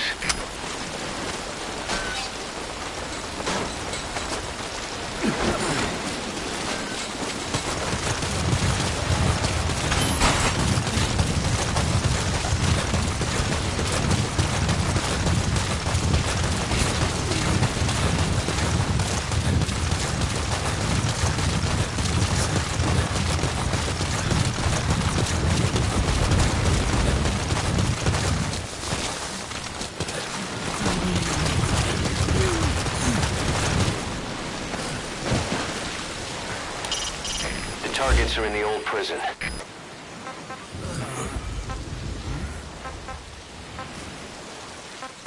Please select a landing zone. Landing zone confirmed. Roger. Dispatching chopper.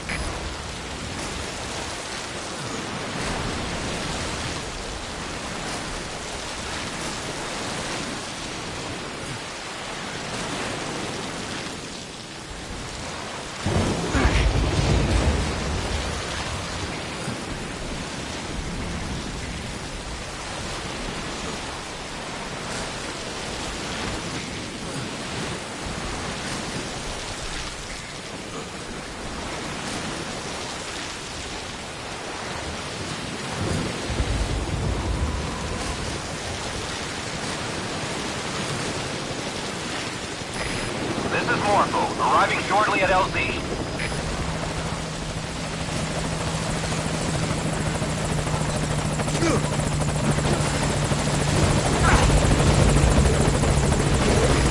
This is Morpho, on station at LZ.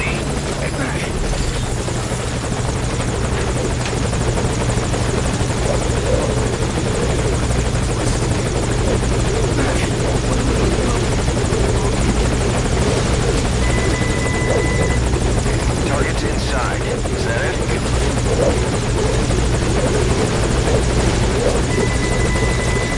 He's coming too. Roger that.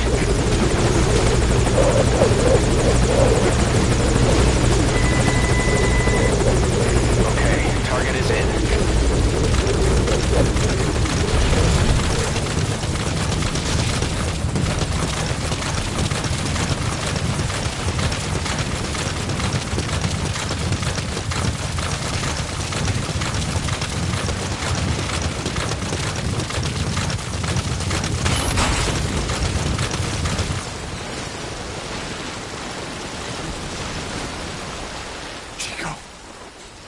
Chico.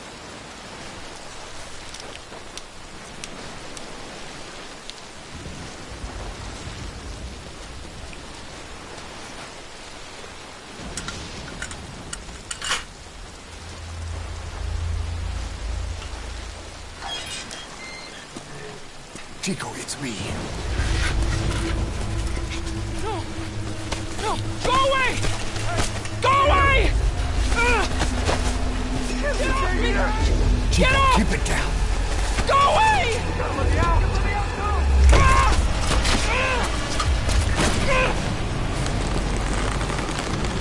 Chico, calm down. Calm down. Don't fight it.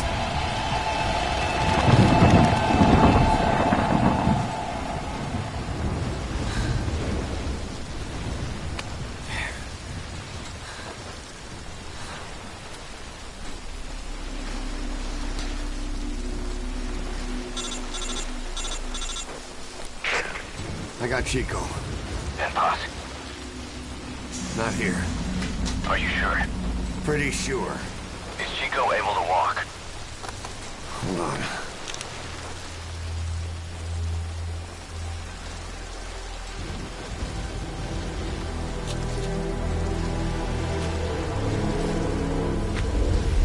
gonna happen. You'll have to carry him out there. Okay, boss, change your plans. Haul Chico over to the rendezvous point. We'll get Posse's whereabouts out of him once he's calmed down.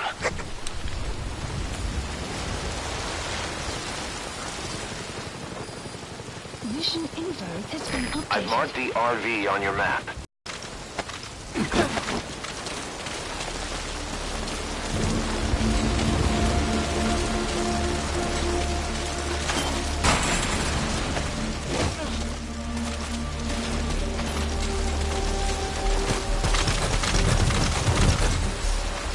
Another prisoner. Looks like he's alive.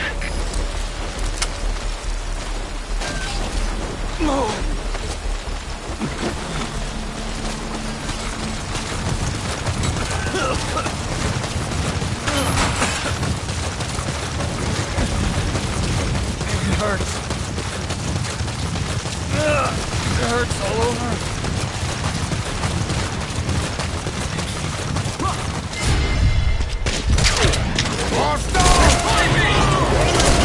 Don't push yourself. Fall back to a safe position.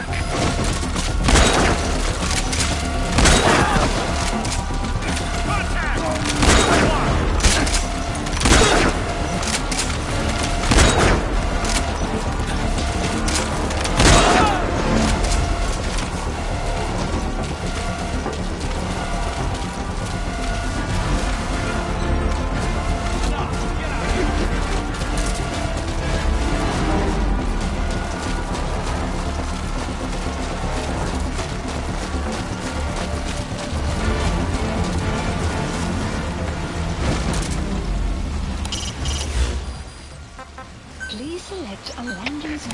CP, this is Delta 1. The enemy got away. Roger that chopper request. It's headed your way now. This is CP. Understood. Watch yourselves. Don't let them flank you. Out.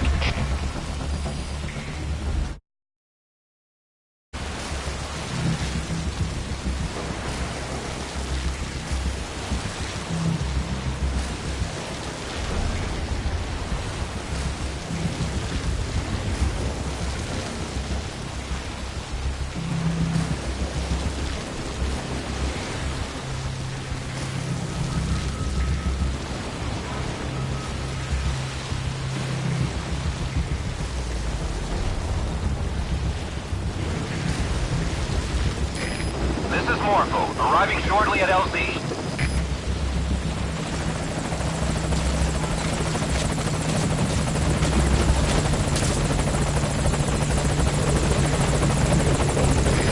This is Morpho, on station at LZ.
Just a little further.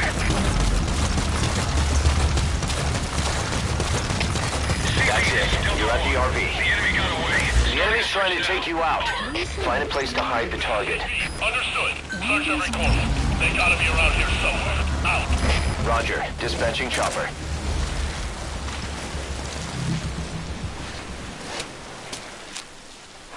Chico, where is Posse?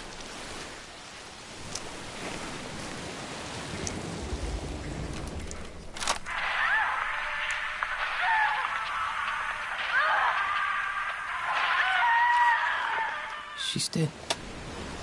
When was this recorded? She's dead.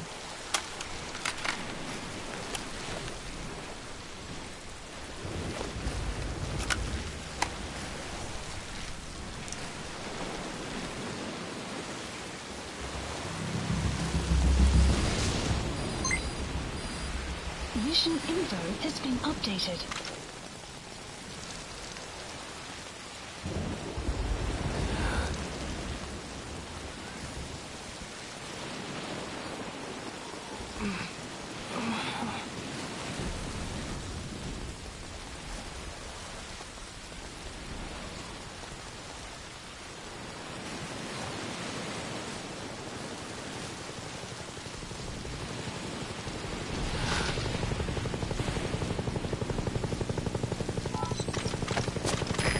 This is Morpho, arriving shortly at LZ.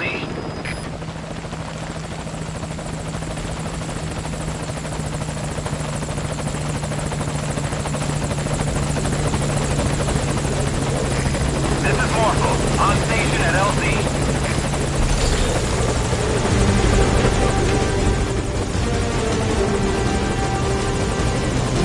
Put the target on the chopper.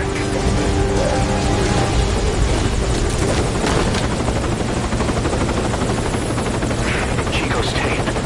Think it could give us a clue to Paz's location. Use your iDroid to listen to it.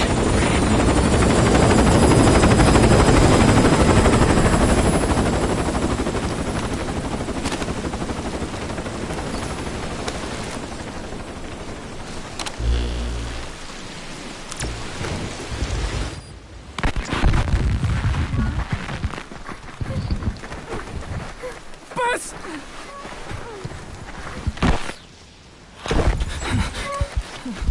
On your feet. Okay. Chico was taken out of his cage. Did he leave the tape recording while he was being moved? Paz might be up ahead.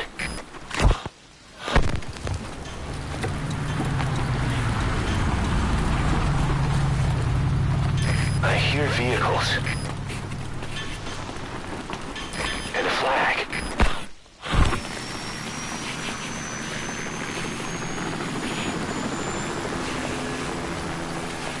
Must be near the heliport.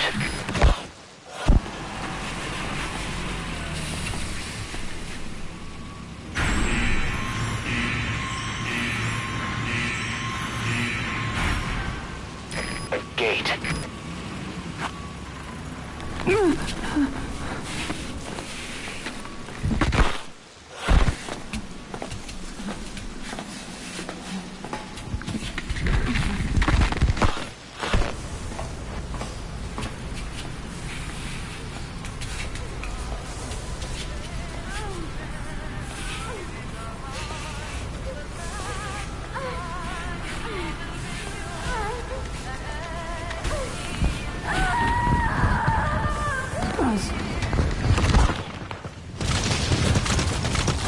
Chico left the tape on record while he was being moved. Try using what you hear to find Paz.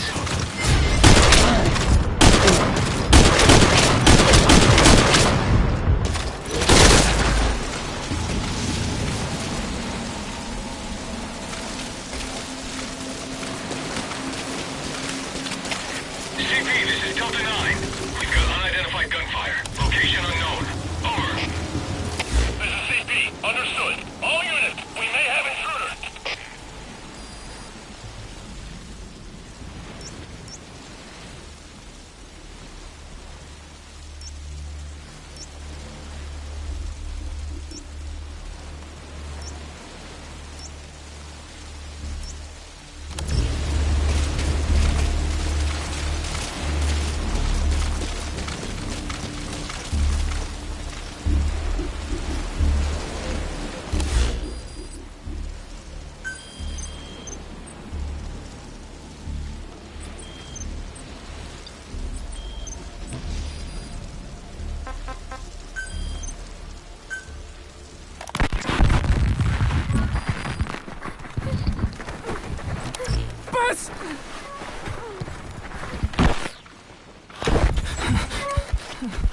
On your feet. Okay.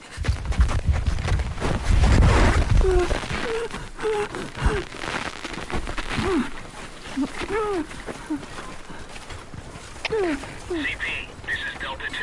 Still no hostiles around here. We're standing down. Over.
push yourself.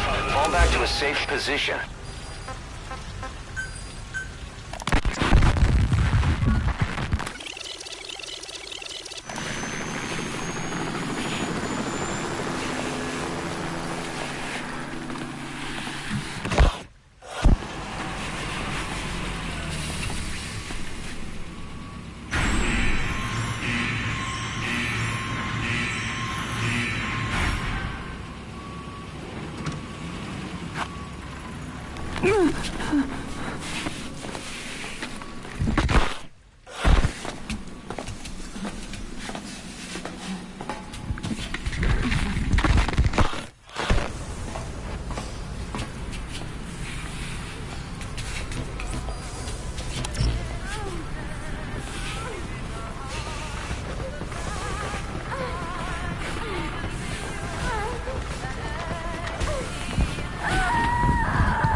Drainage channel. You might be able to crawl in there.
Touch me, you son of a bitch!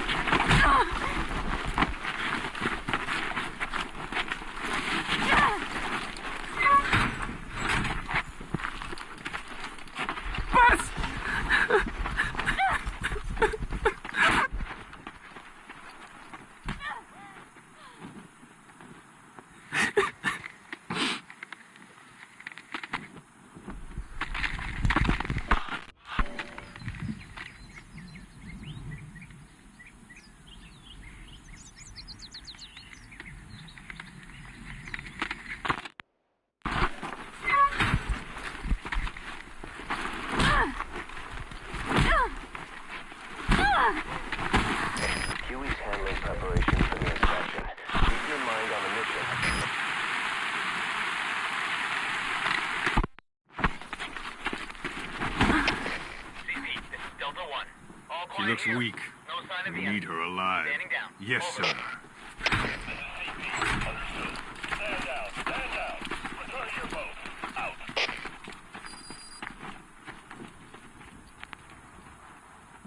Paz.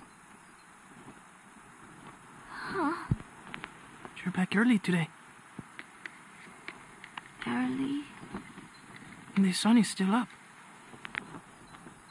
See? Yeah. Chico, Yes? let us not do this, okay? Huh? I do not think I want to talk to you. But I came here to... Just be quiet. Uh, Or I'll scream. what the... I don't get it.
has been updated.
Maybe...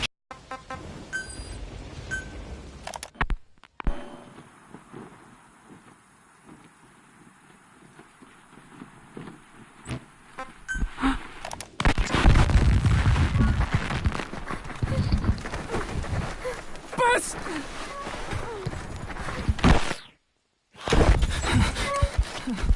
On your feet. Okay.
Understood. Stay alert. Don't let them get the drop on you. Out.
That to take out their vehicles or anti-air guns.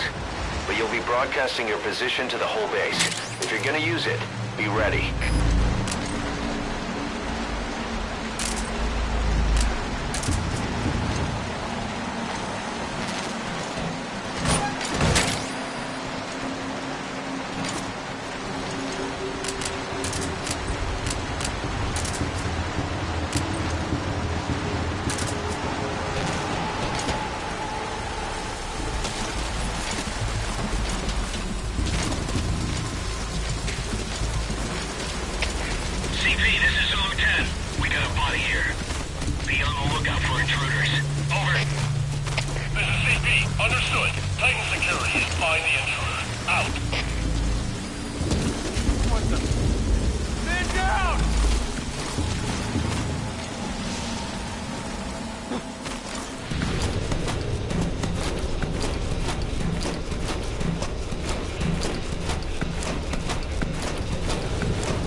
Boss, get Poss onto the helicopter.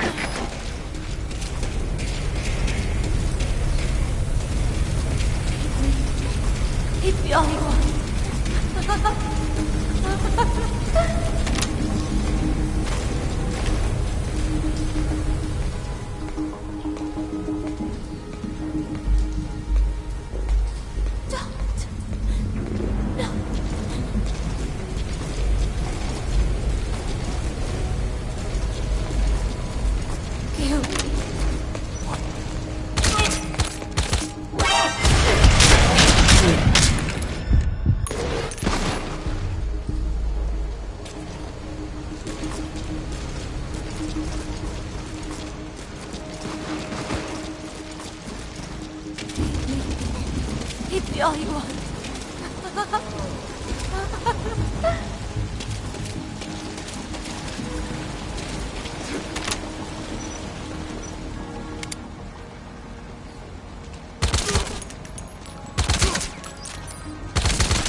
Go ahead and call the chopper.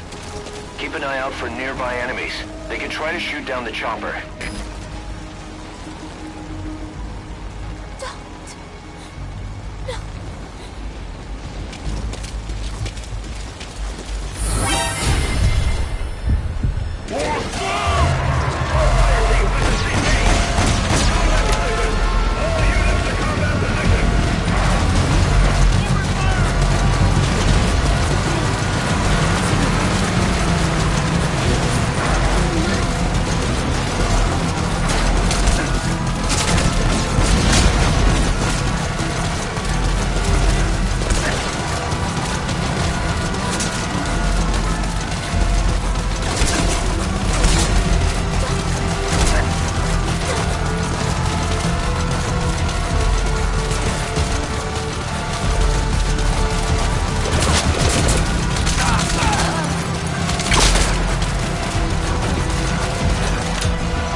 Go ahead and call the chopper. Keep an eye out for nearby enemies. They can try to shoot down the chopper.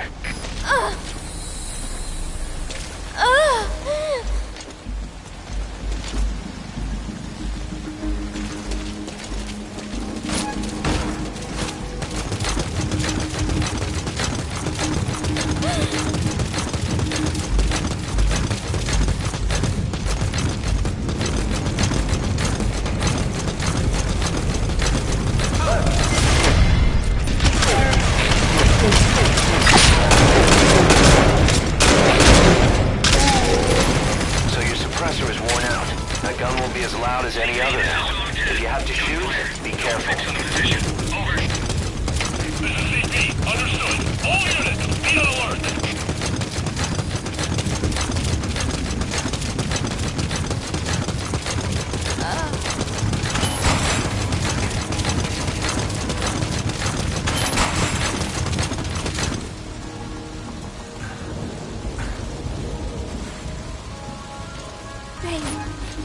Illusion. Thanks. In the mind.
the backup. Repeat, send backup now. Out. Roger that chopper request. It's headed your way now.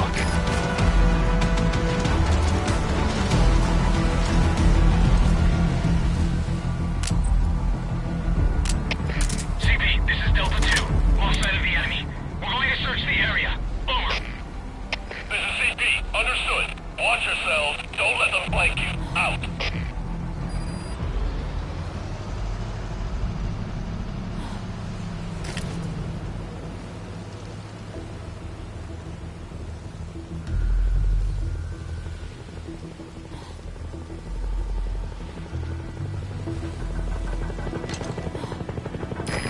This is Morpho, arriving shortly at LZ.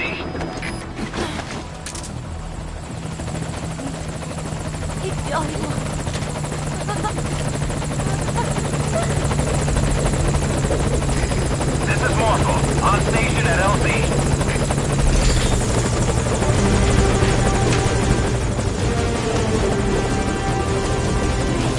Put the target on the chopper.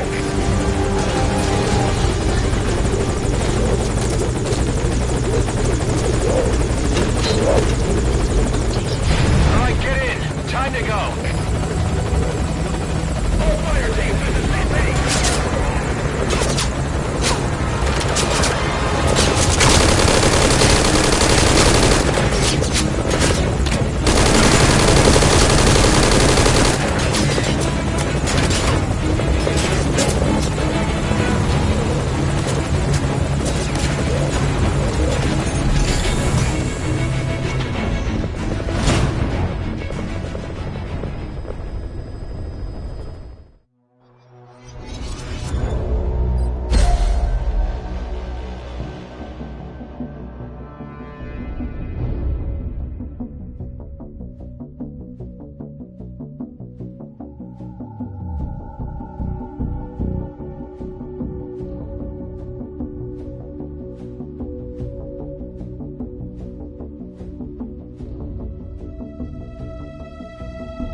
Does it hurt?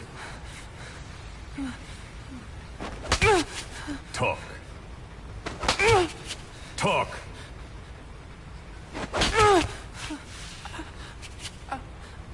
You can speak, can't you? Then talk. Okay. Okay. Good boy. Your boss and I go way back. Don't count on him coming to rescue you. If you're a real soldier, you'll find your own way out. But don't bother trying to escape. Let's say you get lucky, and you don't look very lucky. And by some miracle, you get out of your cage. Let's even say you're able to elude the guards. Then what? The nearest Cuban border is 4 miles to the east. 4 miles of barren, America-controlled soil. Think you'd make it? You wouldn't get any help from the Cubans. And the border's a mess of live minefields. Think you'd make it through that? With your girlfriend in tow? If you were that lucky, you wouldn't even be here right now. But don't lose hope. There's another way out, for both you and the girl. This way is much simpler.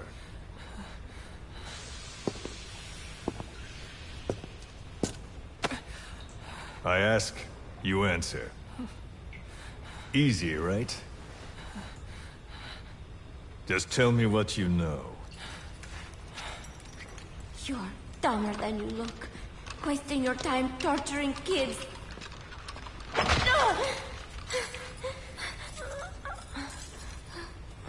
Tell me about your base. Chico. Well? Chico! Hit me!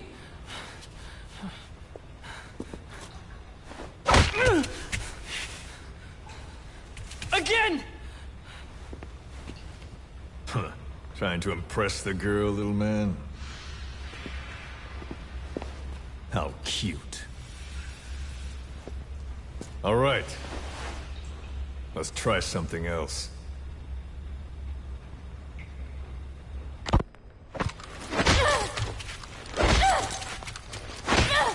Stop it! She'll get what she deserves. We were comrades once. But she betrayed us. Deception and deceit. What better proof she's a real woman? Show him. Do you realize what you're doing? Cypher is watching. Let go of me! You will be next. Your hideous face will...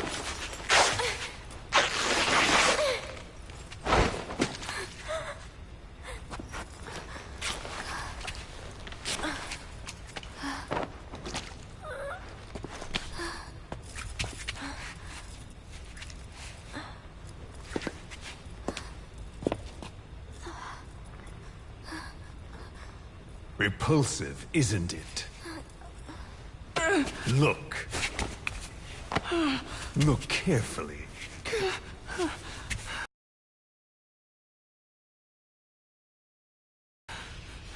This is the kind of woman you'll want to avoid. Of course, scars like those make it rather difficult to lead a normal life. I should know. Continue. Talk, and you both go free. Chico! No! Don't! Only you can stop this. Don't talk! Chico! Please!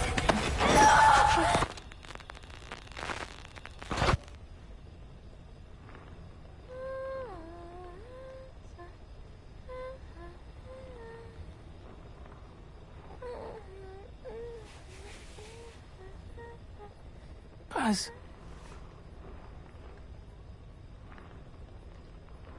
Why?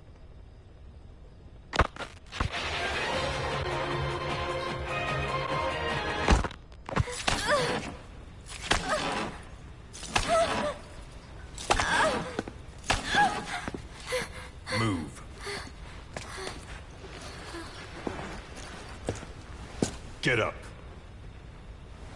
Huh? You heard me.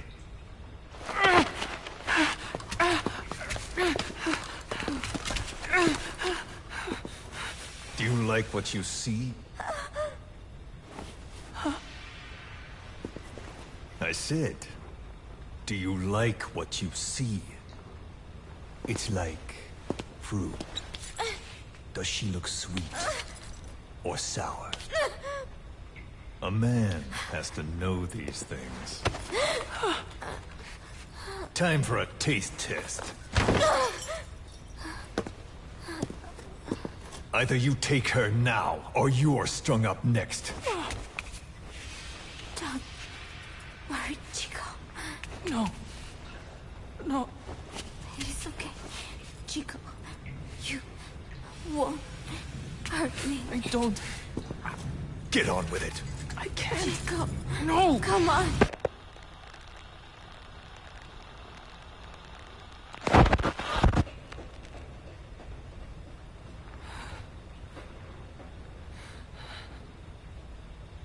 Out at sea?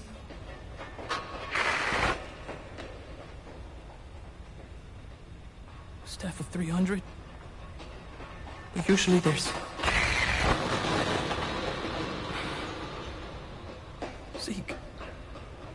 And again. See? That wasn't so hard.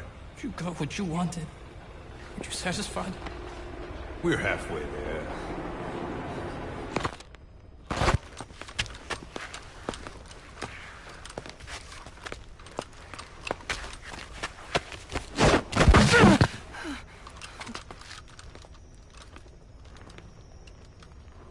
Chico? Chico? Thought you didn't want to talk to me. There's one thing I want to say. What?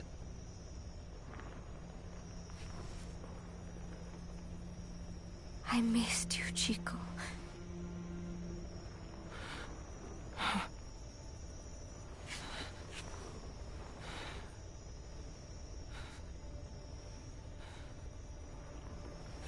Yeah. Come here. Huh? Closer.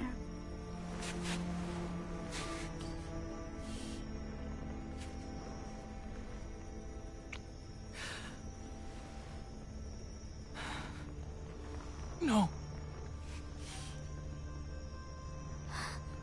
Sorry. Enough already.